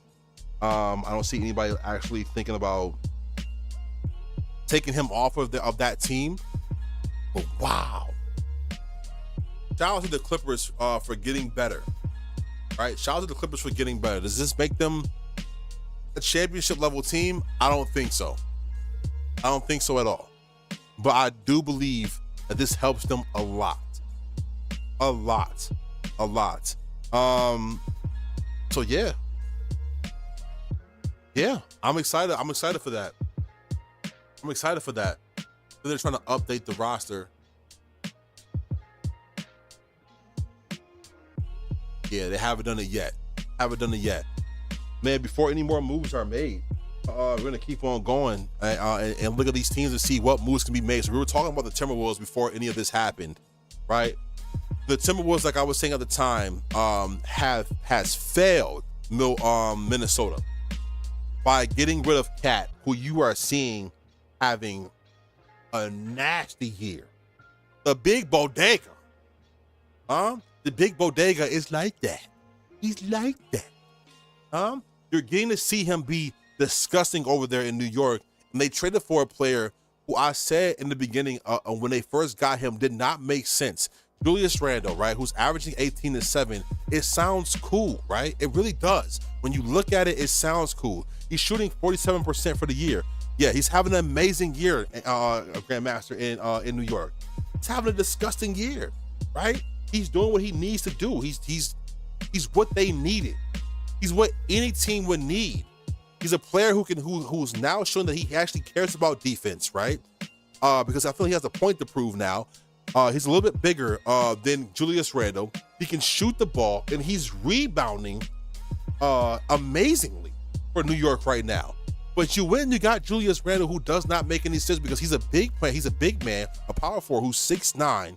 He's not the best rebounder, right? He's not that kind of guy, but he needs the ball in his hands. And why would you want to take the ball out of Anthony Edwards' hands, who is your best player? For a player who does not need the ball in their hands.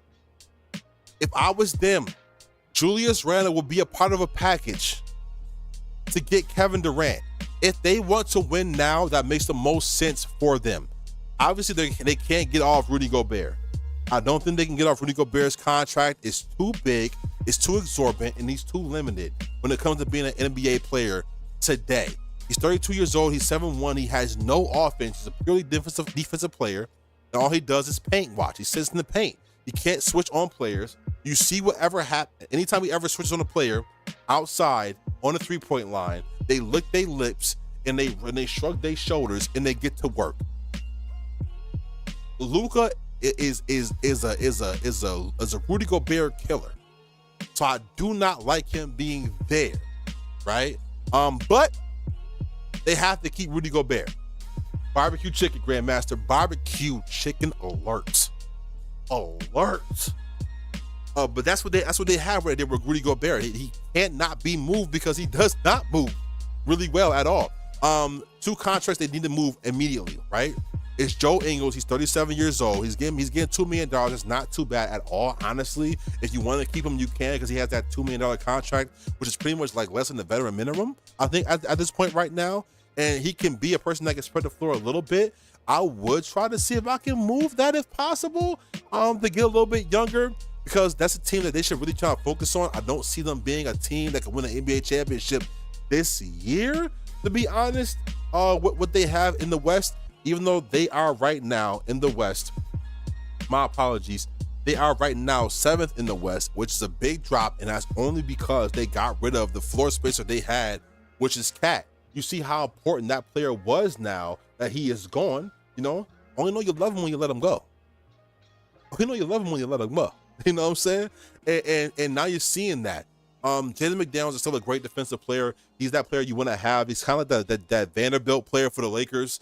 He's like Vanderbilt, where he can be a player that can get around the floor immediately, right? A great defender, can guard your 1 through 4.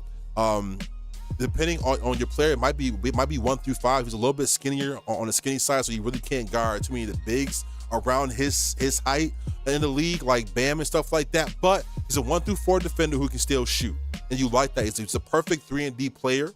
A lot of teams would love to have him, but he's not going anywhere. I can promise you that much right now. But if I was them, I would think about immediately moving Julius Randle right now. Do not wait till the end of the year, because you do not want to waste any of the momentum the Minnesota got last year from being in the Western Conference Finals, right?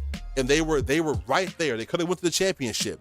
You don't want to waste this right now and waste Anthony Edwards at all. And with Anthony Edwards being who he is, with being an outspoken star, y'all know how he talk. He talk like Jordan used to talk. You know what I'm saying? He don't really care. He don't say what he got to say. You want to be able to maximize that talent as much as possible. Get rid of Mike Conley. Get rid of Joe Ingles, and please get rid of Julius Randle.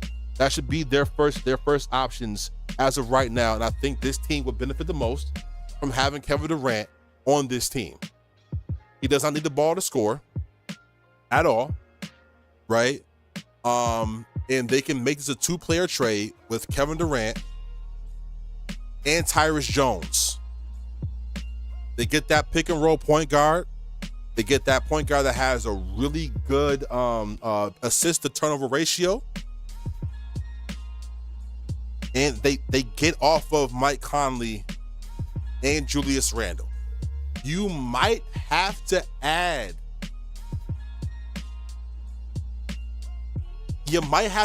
Dante in this trade for it to work, because teams would want his services.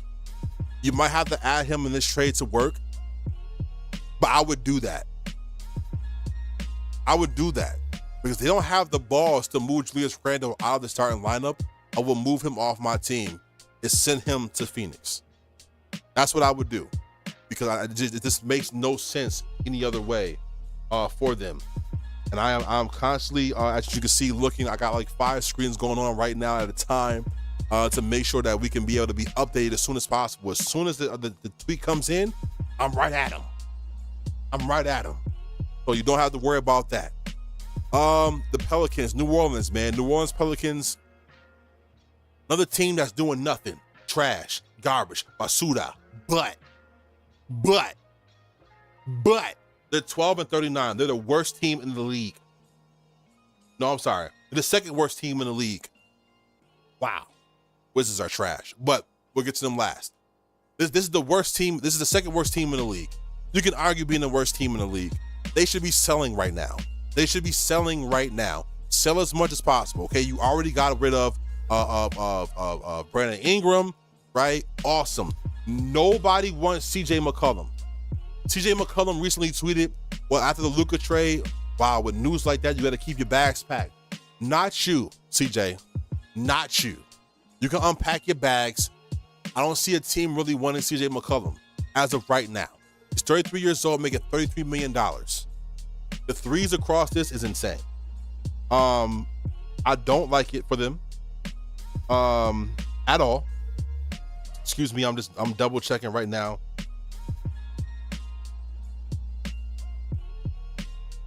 Sorry about that. I was checking right now to make sure we didn't have any updates. But nobody wants CJ McCollum. If they are able to get off of his contract, please do that. You want to be able to sell as much as possible, and getting his big ass contract off of your books is what you want to do.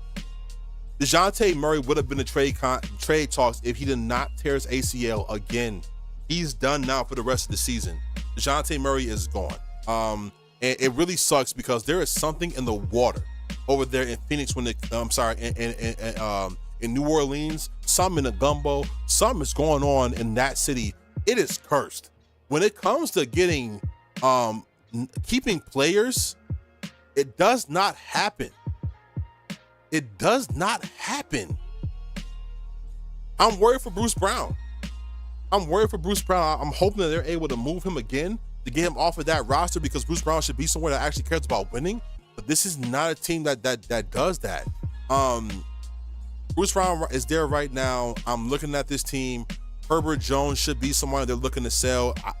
Honestly, to be honest with you, but they should be selling. They should be selling for picks. If you can get rid of players to get picks, you need to do that, because Zion Williamson is not staying. They've done everything to be able to minimize his worth when it comes to trading as possible, letting way too many stories get out, letting way too much information get out. Same thing that happened with the Miami Heat, right? The Miami Heat should have been able to get a haul back for Jimmy Butler, but they let too much information go in regards to what was happening in-house, right? When it came to Jimmy Butler. And so it minimized his value for that team. And that's the reason why they got what they got for him. They could have got more for Jimmy Butler, I believe. Honestly, they really could have gotten more. But they talk way too damn much. This is what happens when you talk way too damn much.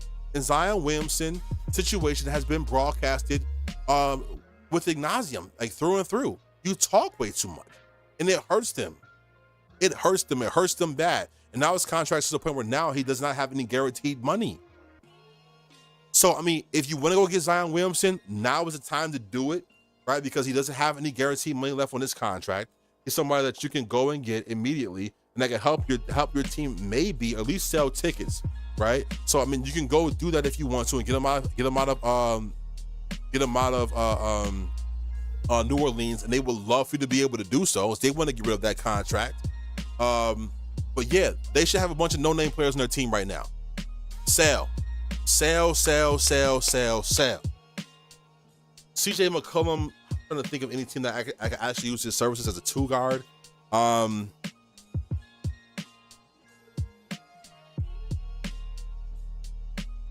than going back to the Trailblazers, I don't really see.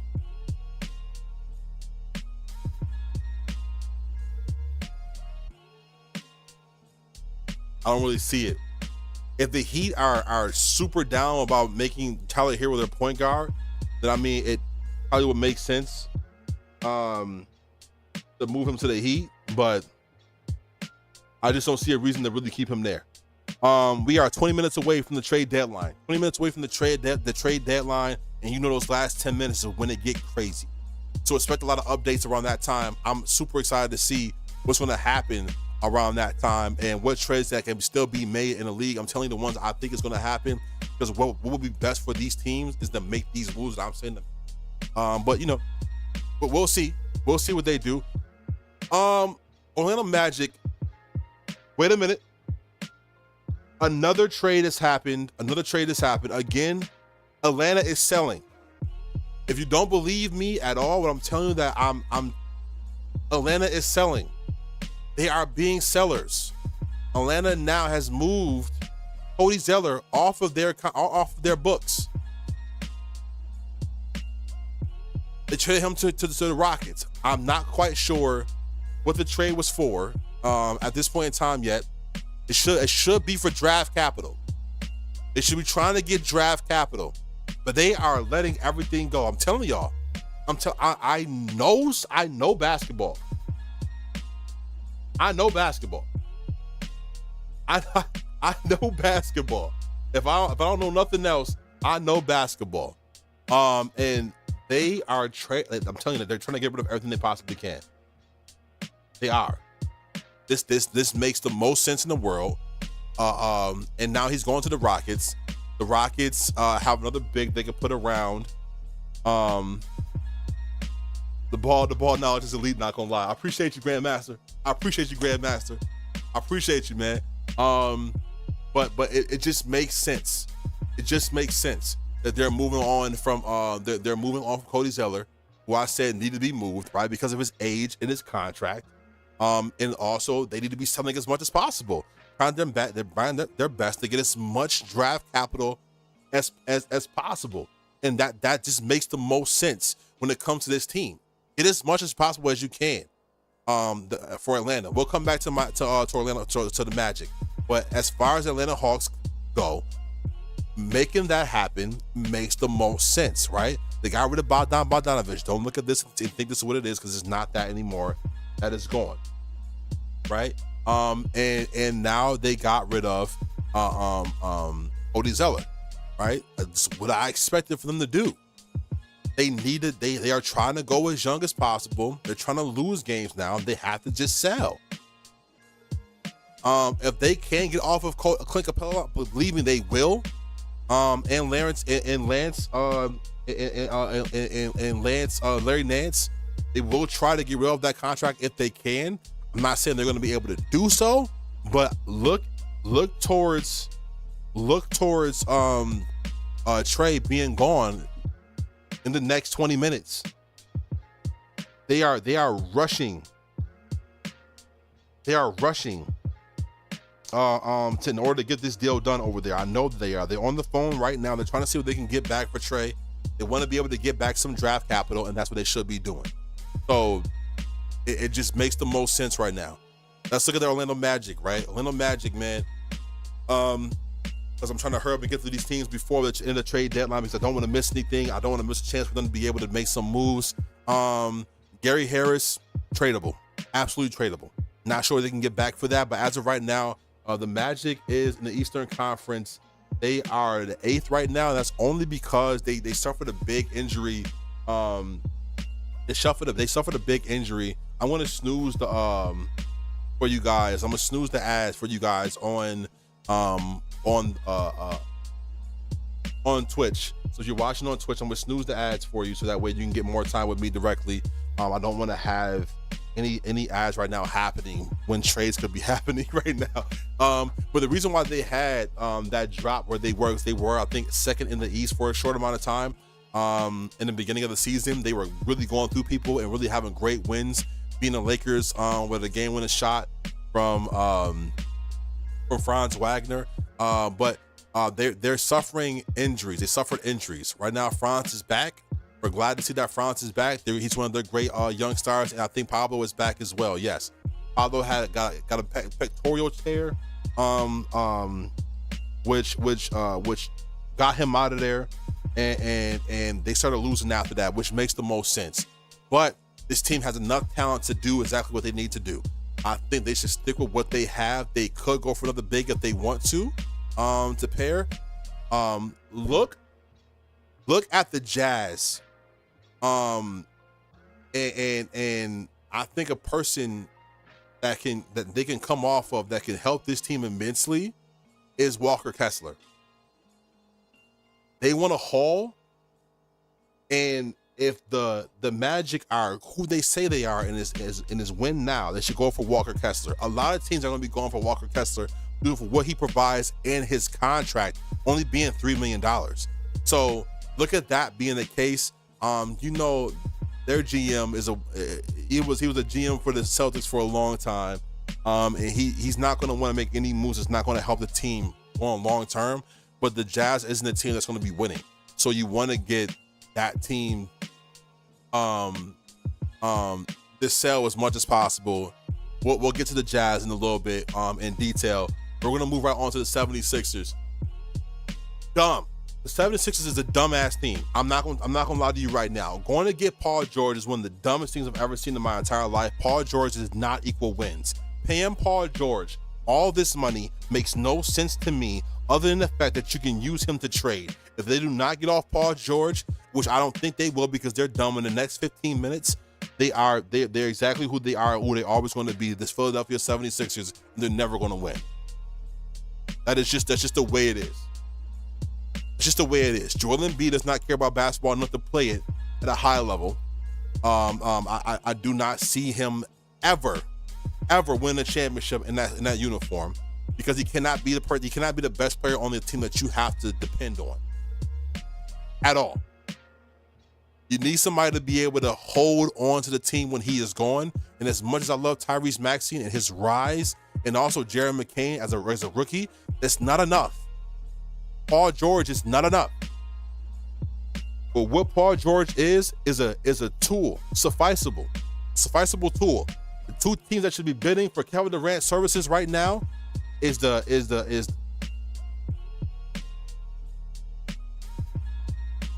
I lie? The Jazz is selling. The Jazz is selling. The Jazz is selling. The Jazz just traded Dennis Schroeder because they don't want to win. They just traded Dennis Schroeder to Detroit.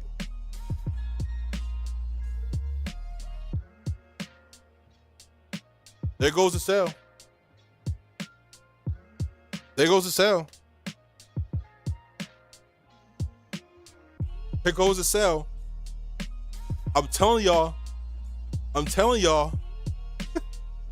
ESPN need to hire your boy.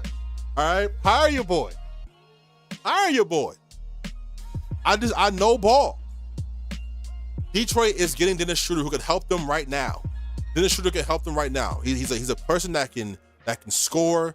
Who's a very Aggie defender. You guys know that over his years. And you're getting him honestly at a discount. My apologies, at a discount. So it just makes sense. Utah is doing exactly what I said they should do, and that is sell. I'm telling you, man, I'm locked in. I'm locked in. For the two teams that we should be trying to get Kevin Durant right now, we'll talk about that Jazz trade in a little bit once more information comes in. Is Minnesota Timberwolves and the 76ers. They got the pieces to be able to make that trade happen. They should go for it immediately. And that should be what they should be doing. They should be buying right now as much as possible. They don't have that much draft capital left to be able to trade, but if they want to make something happen, that's what they should do immediately. Should be the thing they should be doing immediately. We're moving right along, aren't we? Let me see.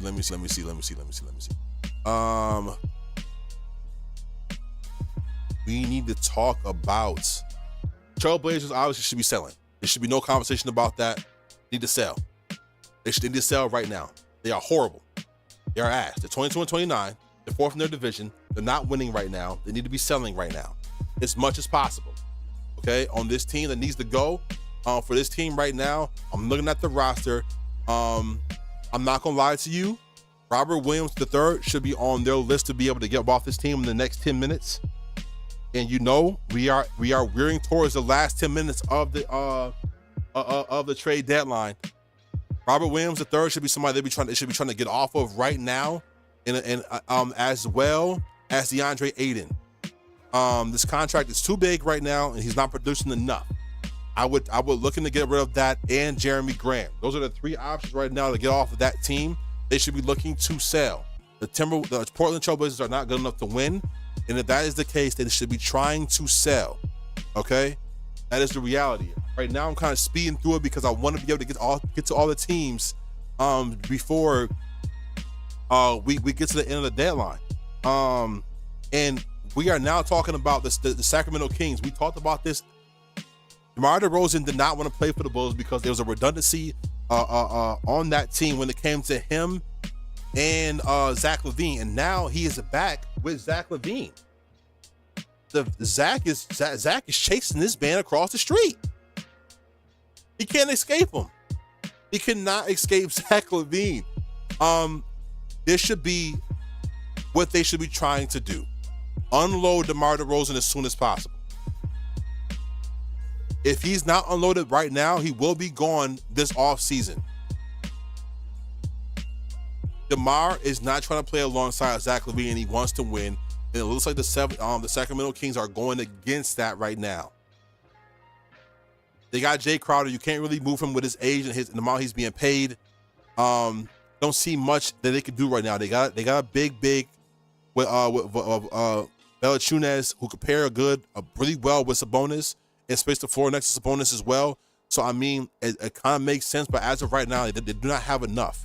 They need to get an actual point guard immediately. So I would, like I said before, I think that Trae Young should be a person that comes to this team here or the Rockets. And they can use that DeMar DeRozan contract to be a part of that trade to get him. And I think that should be what they should be doing right now. It might be Malik Monk and DeMar DeRozan to get Trae Young. But that's what they would have to do.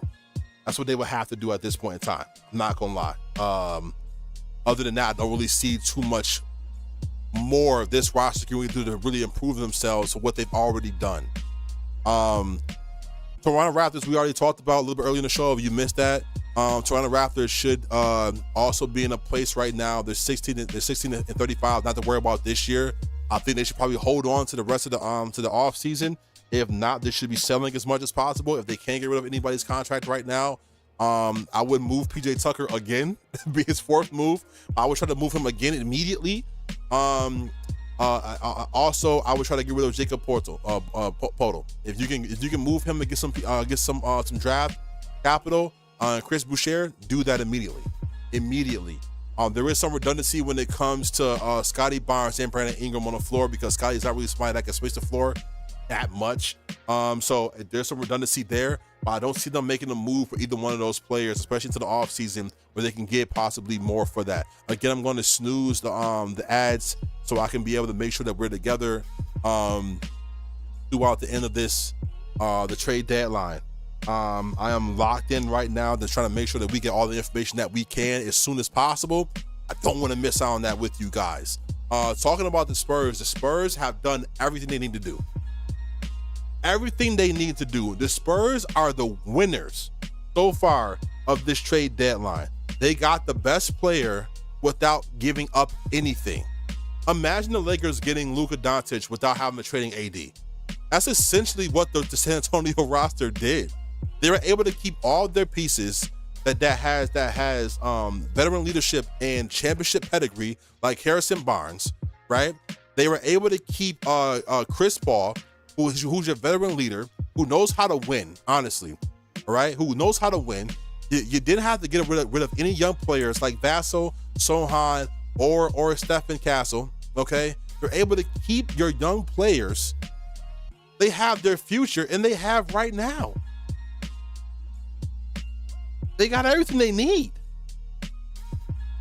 They got everything they need.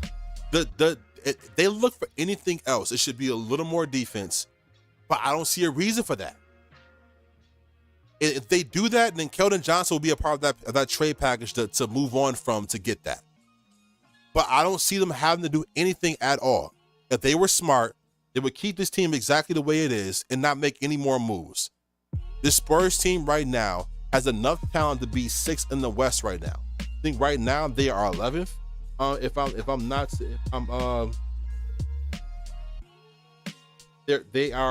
12th. They're one game away from being 11th. But they have all they need right now to be exactly where they need to be. They can move up to the 8th seed and the 7th seed this year. So I would not make any moves at all. At all. Let's hurry up and talk about the Utah Jazz roster. So we were talking about this a little bit, right? They should be selling. They should be selling. They should be selling. What can we get for Lauri Markkanen? What can we get for Lauri Markkanen? Right? You got Dennis Schroeder back off your books. What can we get for Lauri Markkanen? They went and got Jalen Hood-Schifino on this. What can we get for Lauri Markkanen? That should be the conversation, right? What can we get for Lauri Markkanen and Walker Kessler? Those should be the conversations. Lauri Markkanen was in the trade talks earlier. The Warriors could have put a package together to get Lauri Markkanen, but failed to do so, which is disgusting. But 5 minutes left. 5 minutes left in the trade deadline. We got 5 minutes left in the trade deadline. What can we get for Lauri Markkanen? What can we get for Walker Kessler? We should be selling. What can we get for Colin Sexton? You should be the players you're looking to move on from. If not now, then it's off season. Grizzlies are trading Marcus Smart for a multi-team. I was going to get to Marcus Smart. If you were not here earlier, I said Marcus Smart had to go from the Grizzlies.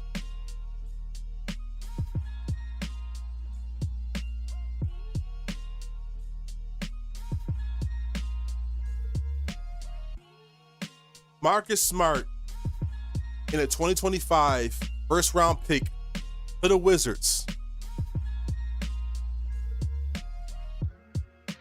I need to see what else happened in this trade.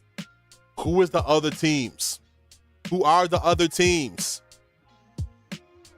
After the deadline, we will be locked in for a little bit as well, just to see who are the other teams. Who are the other teams? I'm gonna move this. I'm gonna move this here so we can just switch right over. Who are the other teams? Clippers are trading Kevin Porter Jr. to Milwaukee. Wow.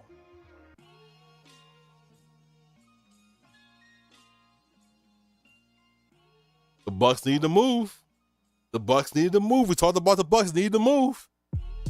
They need to move to get more defense and shooting and Kevin Porter Jr. to the Milwaukee Bucks. I'm not surprised. I'm surprised that they still have big man. And you will see it if you're on Twitch. You're going to see a commercial for about a minute. In about 14 seconds. I'm sorry about that, but we got to pay the bills. But we'll be right back to you in 1 minute. So you're not going to miss the last minute of this, but we'll be right back. We'll be right back. Ads is going to be starting in about 2 seconds. Wow. Wow. Wow. Huge trade there. Huge trade there. Probably don't think that's as big as it is, but it is. It's big. It's big. It's a move. It's a move.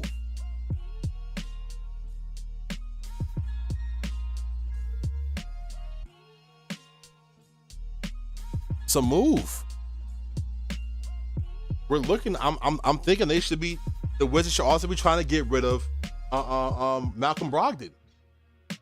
Malcolm Brogdon should be trying to. You should be trying to get Malcolm Brogdon off your books. You should be trying to get Malcolm Brogdon off your books.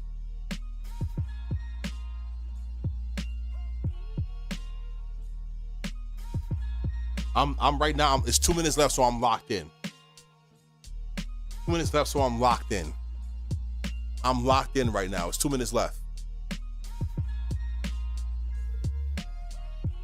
I apologize if you guys have not been able to see.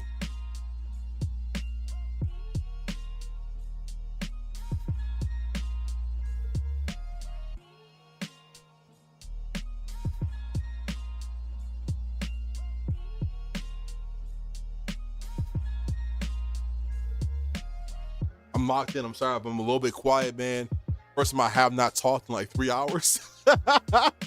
So I am super duper locked in right now. Wow. Wow. If you are on Twitch, welcome back. I apologize if you weren't able to see me updating my screens for a little bit there. It looks like I had a freeze up on my system, so I do apologize for that. But man, welcome back. Welcome back. We are now it is 3 o'clock. It is 3 o'clock. It is 3 o'clock Eastern. It is 3 o'clock Eastern. Trading should officially be done. If there were any last minute trades that happened, you will see the updates. But trading should be done. Waiting to see the what happened with that trade for Marcus Smart. What came from that trade? Who were the other teams that were involved in that trade? Who were involved in that trade? So I want to see, what else came of that. That's what we're waiting to see. We'll follow Hoop Central. Why not? Not the Hoop Central and Adam Shepard. Wow. If you want to follow me on Twitter, it's at King Tones. At King Tones. You can follow me on Twitter. At King Tones is right here. Bottom of the screen. At King Tones. Long live the King. If you have watched with us, you want to follow us on Shattered Network on both pages, on YouTube and on Twitch as well. That way, on YouTube you get to see everything live as it's happening.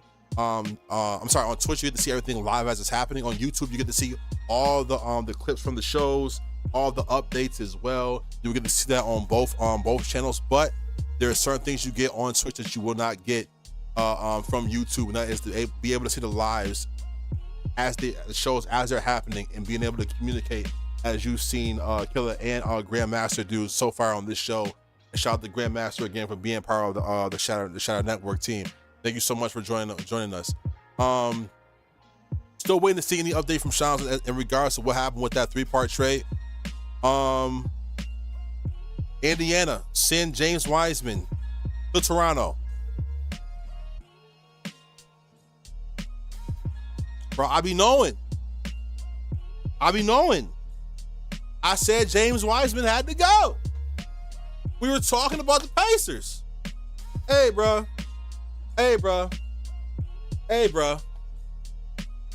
Sometimes you gotta do it. Sometimes you gotta pat yourself on the back. Sometimes you gotta do it. Thank you, Grandmaster, for Rock. Will be letting me know about that that trade, but I'm seeing it too in real time. Wow. Not surprised. Not surprised at all that this happened. Like I said before, Indiana had to make a move. You the new Shams, bro. I gotta use you for my updates. Yo, I appreciate it, bro. I appreciate it, man. I just look at honestly, man, when it comes to sports, especially basketball itself, I look at the landscape, right? I look at the landscape and I look at what makes sense, right? What makes sense for a team to be able to be better and to build themselves, and what is their direction long-term and short-term? And you know, Indiana isn't, I don't think they're good enough to win right now, but I just think that it just makes sense for them to make the moves they're making. So if you're not going to buy, you have to sell. It's just the reality of it. And I said James Wiseman had to go, and lo and behold, you will see updates as they come in through shops and stuff like that, because even though it is 3 o'clock, there is last minute trades that gets pushed through. That gets pushed through to about 3:10, 3:15. You'll still see updates and stuff like that in regards to the trades. It's been like that for the last last 10 years. To be honest, I'm still surprised that James Johnson is still that James Johnson is still there. I'm surprised that they're still there. That they still have James Johnson on that team. I fuck with Bill Simmons. I'm gonna follow Bill Simmons too. But I'm surprised they still have James Johnson. Cameron Johnson on that team. I'm surprised that the Pacers still have James Johnson on their team. To be honest, but yeah, I'm surprised about Cameron Johnson still be there, and Nicholas Claxton in Brooklyn. To be honest, not saying that still could not go through. I'm still looking for the updates to see what was included in this Marcus Smart trade. Because that can be a lot. So I need to see what's going on with that trade. But yeah, as we now know that what's happening, these teams are now pretty much set for the rest of the year. Unless there are some last second things that we have not seen. The Wizards, horrible job by not getting moves done. The Suns, horrible. The Suns report they are not moving Kevin Durant.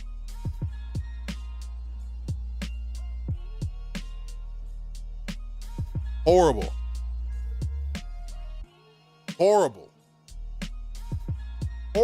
Durant, obviously the Warriors started this all off with their pursuit of Kevin Durant last week. There was some level of an engagement, and several more teams called today, but the Suns made a trade today, trade away Jusuf Nurkic, brought in a couple potential role players. They want to see how this team looks for the second half of the season. Kevin Durant did not expect his name to be in any trade rumors. He has not requested a trade out of Phoenix this season, from my understanding, and was blindsided by even being involved in any conversation. I am also told there will be a full evaluation of this team if they are not able to turn it around by the offseason. Breaking news out of Phoenix. Shams, what more can you tell us? I'm going to be honest. Expect the full evaluation of that team. They're not going to be able to turn it around. The Suns are not good enough with this roster that they decided to keep. It makes no sense. So this offseason, if you think this trade deadline was any inclination of the insanity that is the NBA, then wait to the offseason. That Suns team is going to be divvied up like a pizza. Do you understand me? They're going to break it up and spread it around. That team is going to be done. Let's look at this roster one more time for the Suns, right? The Suns get rid of their big Jusuf Nurkic. What the hell are you doing with this team? If they on the books, this team should be good enough to beat anybody. This team should be right now at least second or third in the West. At least top 4. They shouldn't be the 10th. More information about that Grizzlies, that trade for Marcus Smart. The Grizzlies are also trading Jake LaRavia, to the Kings. And it looks like the rest of it should most likely be trade picks. But we are trying to stay up on that trade as much as possible. But it's just this team doesn't do it. It doesn't push the envelope at all. You don't have anybody young, right? This team is only getting older. Devin Booker's getting close to 30. Bradley Beal's getting close to the 30 to 33. And Kevin Durant is closer to 40 than he is 30. Why would you not want to move Kevin Durant? This Suns team did it wrong. They did it wrong. They want to try to capitalize on Devin Booker's greatness after they see the year he had a couple years ago, before they went and got Chris Paul. And the Chris Paul trade, it made sense. Chris Paul made sense. After you go to an NBA championship, why are you trying to move away from that? You go and you get Bradley Beal, and that doesn't make sense. Now you trade Yusuf Nurkic. You trade Yusuf Nurkic for somebody who's not a big. The Suns are poorly handled. They're a poorly managed team. I do not like Kevin Durant on this roster. I do not like teams depending on Kevin Durant to win. He is, for now and for the rest of his career, a complementary piece that can score a lot, that you have to worry about when it comes to his health, because he has never put on weight. He is still 6'11", almost, he's 7 feet. And the way he plays is conducive to a guard. I do not like what they've done with this team at all. At all. The trade should be done now. You shouldn't see any more updates now. The trade should be officially done now. And we're gonna look at the trades and see what happened. We're gonna look at the trades and see what happened. And look at what happened and what did not happen. Let's get a detail of all the trades that happened so far. They haven't added Schroeder to Detroit.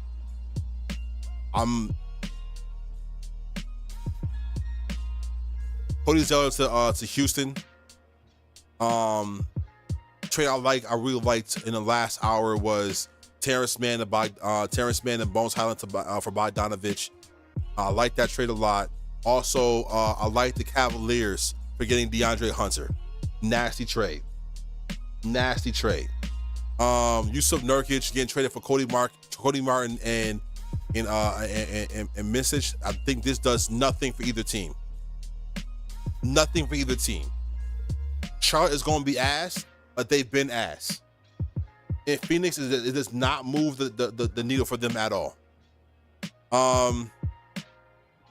The Heat getting Davion Mitchell, then that helps the Heat a little bit, but not too much. He's not that big of a player, honestly. But I mean, it makes sense for what they gave up. PJ Tucker's going to Toronto. It makes sense for that. PJ Tucker should be on his way out at this point in time. Washington Wizards are again selling. They go get Reggie Jackson. Reggie Jackson, who I feel bad for, man. Always been a real talented point guard. Never really got his just due. Especially after the year he was having with the Nuggets. I believe he was playing with the Nuggets. He had a really good year with them. Never really got his just due, but now he's in purgatory. Washington Wizards. And Washington and the Philadelphia gets some second round draft picks and Jared Butler. Definitely helps for them towards the off season. I'll like to see them use these in the off season to make some moves. Jimmy, in all the Miami Heat got in this trade was PJ Tucker, Andrew Wiggins, Kyle Anderson, and a protected first-round draft pick. And you know why? Because they don't know how to shut up. They don't know how to shut up. This is the reason why they got what they got. Jimmy Butler should have got you a few first-round draft picks. Should have got you a bigger haul. There should have been more teams in this conversation, but you didn't get that because you don't know how to shut up.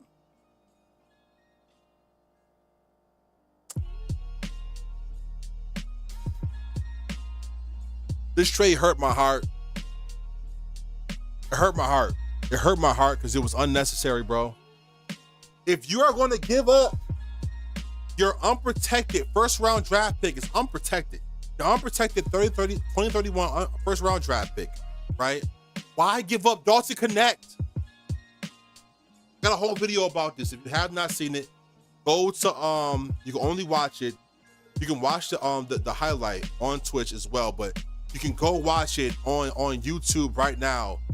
My issue with this trade, Dalton Connect being the steal of the draft, and somebody who that pairing with him, Austin Reeves, and Luka Doncic would have fed us. Would have been eating off of that. Mark Williams is a great pickup. It's not about what we gave. It's not about what we got. What we lost. In this trade, you could have gave away Dalton Connect, and you could have gave away Gabe Vincent. Charlotte don't care. Brandon Ingram to Toronto.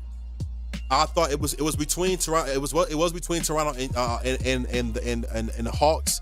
And after the Hawks were able to get Brandon Ingram, they decided to turn ass and move completely on. And now you're seeing them between now and the offseason selling. So in the offseason, you're going to see a lot more of this as well. More selling from the Atlanta Hawks. But the Pelicans now get a first-round draft pick. They get Bruce Bowen and Kelly Olynyk. I don't see these two players staying on this team long term. So we will see what comes of that. As well as Chris Middleton, I think if he's able to play through the rest of the year and show that he's able to be healthy, he'll have some teams looking for his services at the end of this season. That's going to be willing to make trades for them. And I think the Washington Wizards did a good job of getting Chris Middleton for pretty much a bet, right? Hoping that he's good enough at this point in time to be able to provide some productivity and be able to remain healthy and show teams that he can remain healthy. So teams are willing to give Washington more trade assets. That's what they want. It's more draft assets, right? How many more draft picks can we get? That's what they're going to want. That's what they're going to want. The Bucks get Kyle Kuzma, Patrick Baldwin, and Jericho Sims. Three pretty good players. I think Kyle Kuzma is the best one out of that. You've seen a down year for him this year for the Washington Wizards, but that's because of where they are. 2 times this year, the Washington Wizards lost 16 games in a row. 2 times you lose 16 games in a row. You are abnormally ass. So it makes sense that Kyle Kuzma was playing a little bit lower than what he has, but now being paired with Giannis Antetokounmpo and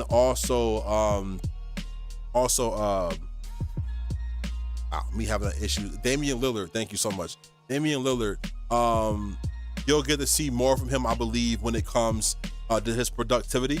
So I'm excited to see what they're able to do with this team. I'm not quite sure if they got really a lot more from that. Shout out to the Knicks getting DeLon Wright. He's a pretty good wing player as well. I love the fact that they were able to pick him up and add that.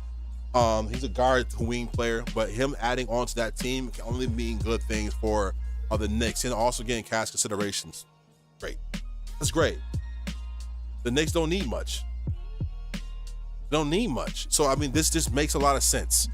Let's look at the Wizards trade. The Wizards trade to get Valanciunas. Trade off Valanciunas to the Sacramento Kings. We talked about this a little bit earlier with that move. The Kings, they get a big, that can spread the floor and still be a really big body that can help defend the rim a little bit. I'm gonna say he's the best for that, but I'm glad he did not go to the Lakers, thank God. But he can help defend the rim a little bit, and pair alongside of Sabonis. I really believe that at this point in time, since no other trades did happen towards the offseason, you should see Trae Young either going to the Sacramento Kings or Trae Young going. It'll be 3 teams: Sacramento, Miami, or the Rockets. I see those 3 teams being the teams that can make a push for him. With the Rockets being a first round drop in the playoffs, I believe so. They're gonna be a first round loss in the playoffs. They're gonna want to get rid of Van Fleet. You're gonna want to get rid of Van Fleet, and I think that's where you're gonna get that Trae Young talk. But yeah. Daniel Theis to Oklahoma City. I do like this pickup for them. Daniel Theis has been a player that was really productive for the Celtics when he played for them. But now he gets to play for another team that's a perennial playoff team who should at least get to the second round this year, I believe. Should at least get to the second round. At least. I'm a little worried about them in the playoffs 4 games in a row against teams with more experience in the playoffs, because the playoffs are a whole different type of game, right? Than the regular season. It's a whole different game than the regular season. You get to see teams really buckle down on you and really exploit your faults and your weaknesses at that point in time. So I'm really worried about them in the playoffs. Daniel Theis does help them with their big depth, because you've seen both their bigs go down with Hartenstein and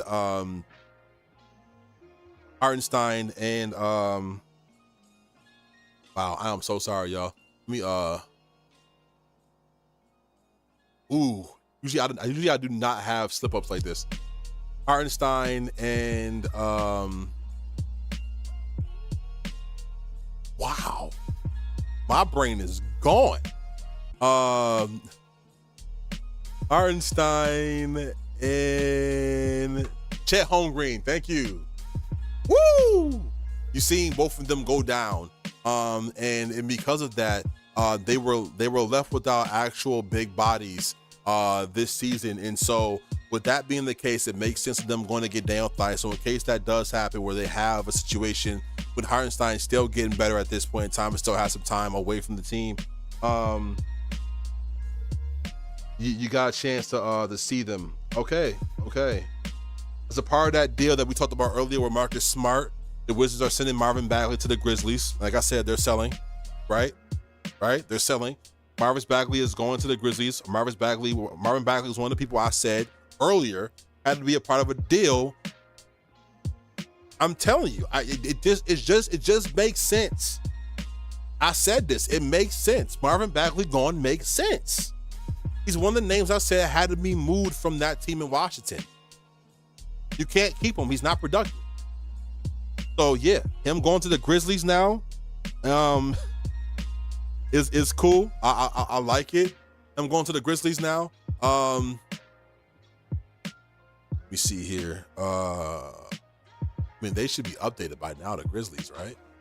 But Marvin Bagley, because that trade happened, or were they waiting for more information before they updated it on?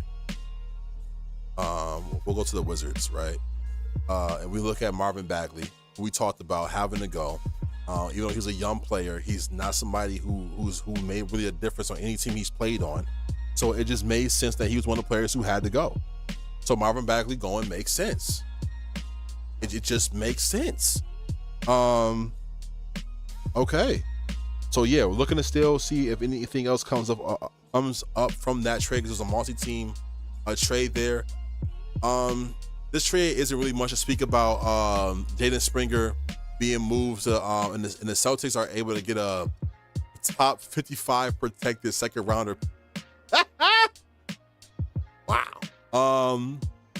But yeah, not really much to speak about when it comes to that trade. KJ Martin being moved to Detroit, open up some spots for the I think a lot of teams are trying to open up spots and wiggle room for the buyout market. The buyout market is still a part of this as well. It has not happened yet, so a lot of teams can still sign. That buyout market is coming. So as you see players get moved to these new teams, we will talk about this Saturday on Point A, Point B. Make sure you're there about who can be a part of that buyout market. We'll talk about the Super Bowl as well because it's going to be the next day. But we're going to talk about that buyer's market and see who can be moved and picked up in that buyer's market, right? Because a lot of teams that's picking up these players are looking to buy them out. I'm telling you right now, wants to buy them out, especially the ones that have these contracts that are $3 million and stuff like that.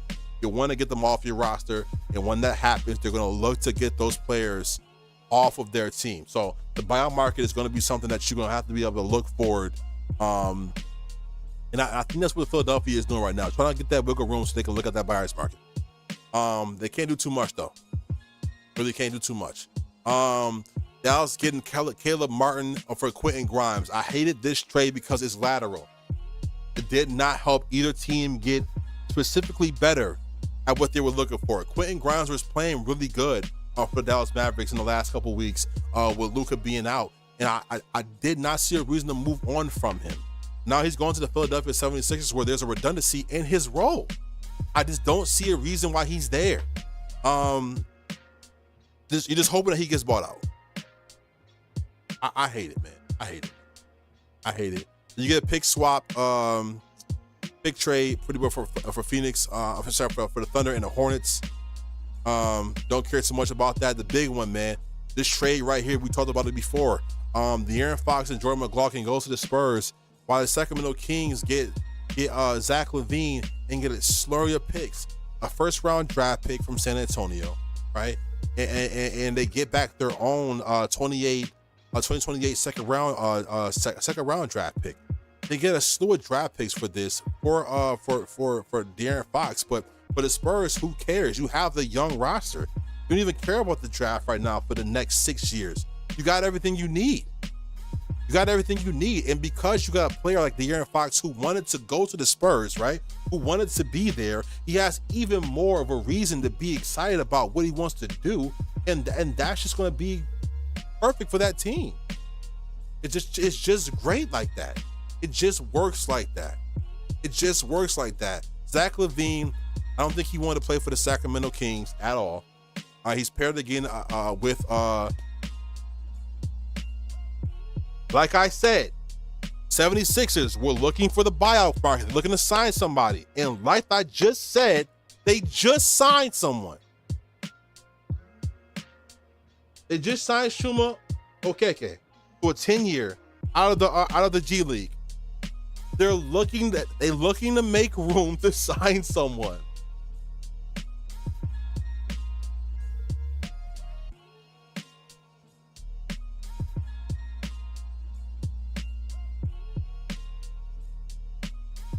Just saying, bro. I know sports, bro. I know sports. I get it out the mud. Get it out the mud, man. Not surprised at all with this trade. At all. Not surprised at all with that move, I should say. At all. But I told you they're gonna be looking to move to get somebody, and it did exactly that. So there you go.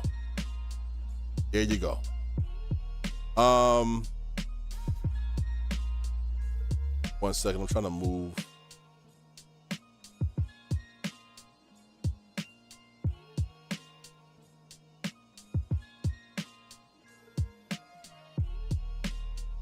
So yeah, not surprised at all about that move. With them making that signing. Yeah, not surprised. I literally just said it. Chicago Bulls, also in that trade, got Zach Collins, Kevin Huerter, and Trey Jones. I don't think they're looking to win right now, so we're going to see what they're going to do with those trades when it comes to the buyout market. As far as the Mavericks and the Lakers, right? That was the big trade. That was the big trade that shook the world, right? The Jazz getting Jalen Hood, Shafino. I love this specifically because I'm petty. I'm super duper petty. And I love the fact that the GM, who was the GM of the Celtics, I'm a Lakers fan. The GM, who was the GM of the Celtics, unknowingly helped the Lakers get Luka. Unknowingly helped help them get Luka. I love that. I love seeing him upset. So that just great for me personally, because I do not like the Celtics that much. But that's just my personal opinion. It got to be yours.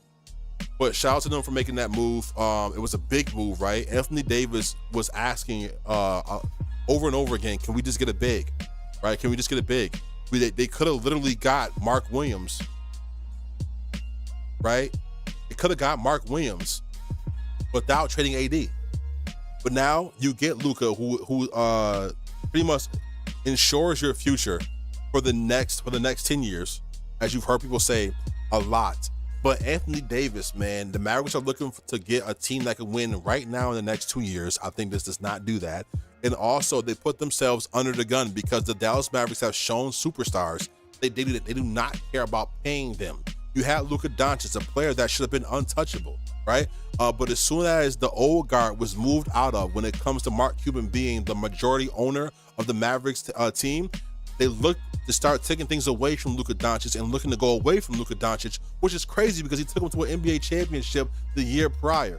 If you can do all Luka Doncic have done, take it to an NBA championship, have a scoring title, be a 5-time first all-team, all-NBA player, right, and be a perennial MVP candidate every year, then what can anybody do in order to be able to get paid by you? This is the first player on that team that should have been able to receive that supermax, right, almost $400 million, but instead of that, they cost him $150 million by shipping him over to the Western Conference to the Lakers. And with that being the case now, no NBA player, no NBA star, I should say, should feel comfortable in their role with signing a second contract with the Mavericks. If you want to sign one, I understand that, right? That way you can show who you are and then move on. But for a long time, until this guard is gone, talking about ownership-wise, right, and this GM, no one should feel comfortable. Do not expect Kyrie and Anthony Davis to stay there long-term. I do believe Kyrie will take his opportunity to show what he can do with his professionalism and being able to play consistently. And then I do believe on that offseason where he had the chance to leave, he will. There will not be a shortage of teams looking for the offensive onslaught that Kyrie Irving can bring to a team. There will be teams looking to be able to sign him. And with that being the case, right, and him being able to be on a team who actually has championship aspirations, actually has them, because if the Mavericks actually had some, they would have kept Luka Doncic. But in seeing that they don't have that aspiration at all, right? Kyrie's gonna be able to walk away, and he will walk away. And then Anthony Davis, who's already been a part of two teams who've shown that they did not care about him long term, which is the Pelicans and now the Lakers, who I feel so horribly saying that because I'm a Lakers fan. As you can see, LeBron James is on my wall. I'm a Lakers fan. I do not expect him to be foolish enough to stay with that team. At all. Expect players to now try to vie, right? And try to negotiate for a no trade clause in their contract now because of what happened to Luka. I'm telling you that right now. You see one with LeBron James having one. You see one with Bradley Beal having one, but expect more players, especially the big players, to get that. Because that right there, man, that hurts people. Man, wow, that hurts people. February 1st, we got the first trade that happened in that week with Eubanks and Patty Mills going, Mo Bamba and PJ Tucker going to the Jazz. Again, PJ Tucker was flipped 2 more times after this. So, I mean, that's all we're going to talk about right now when it comes to the trades that already happened. The ones before that are pretty much just beating the dead bush and stuff like that. Beating the dead horse, smacking the bush for no berries. So, I mean, as of right now, we aren't seeing too many more updates when it comes to trades and stuff like that. So, like I said, I think the trades are pretty much done. We had an amazing time here this week today, didn't we? Don't lie. You know you had a good time. You know you had a good time with me today. We were able to see so much happen when it comes to moves in the NBA. I was able to give you pretty accurate predictions when it comes to who was going to be moved, and I'm super duper excited to see what comes with the NBA with all these new players in their new homes going forward. Expect the Cavaliers to come out hot with DeAndre Hunter on that team. It's going to be nasty. It's going to be nasty work. Like I said before, if you are not, make sure you take the time out to follow, share, and subscribe. Follow, share, and subscribe, comment, and like. It really helps us completely when it comes to be able to provide you with quality content. And we here at Point A, Point B love to be able to provide you with as much as we can, and we can only be the best us by you being the best you. And we really do appreciate you by doing that. I'm laughing at the fact that Christian Wood has been injured this whole time. Well, expect Christian Wood to come back healthy now that the trade deadline is over. Expect him to come back now that the trade deadline is over. I would have traded Christian Wood to the Hornets instead of Dalton Connect, honestly. If that was an option, or Christian Koloko, honestly, if that was an option. Man, I'm gonna hate to see him over there, man. Dalton Connect over there. But laughing about Christian Wood,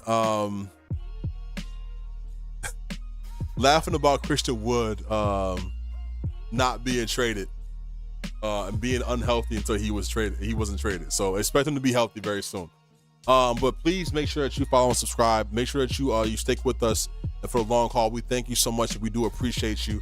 If I can leave you with any advice, is always be the best you. Always try to be the best you. Always lean towards love and understanding. Always lean towards reciprocity. You know what I mean? Try your best to give what is given to you. Love like you are loved. Love the way you want to be loved, right? And appreciate people as they are here. Give their flowers, and make sure you stay strong in your will and who you are. I think that's just the most important thing. Love the ones that surround you, y'all.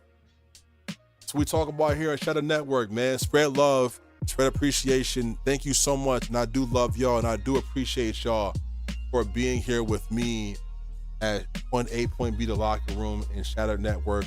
Again, follow here, subscribe here. Again, follow and subscribe on YouTube.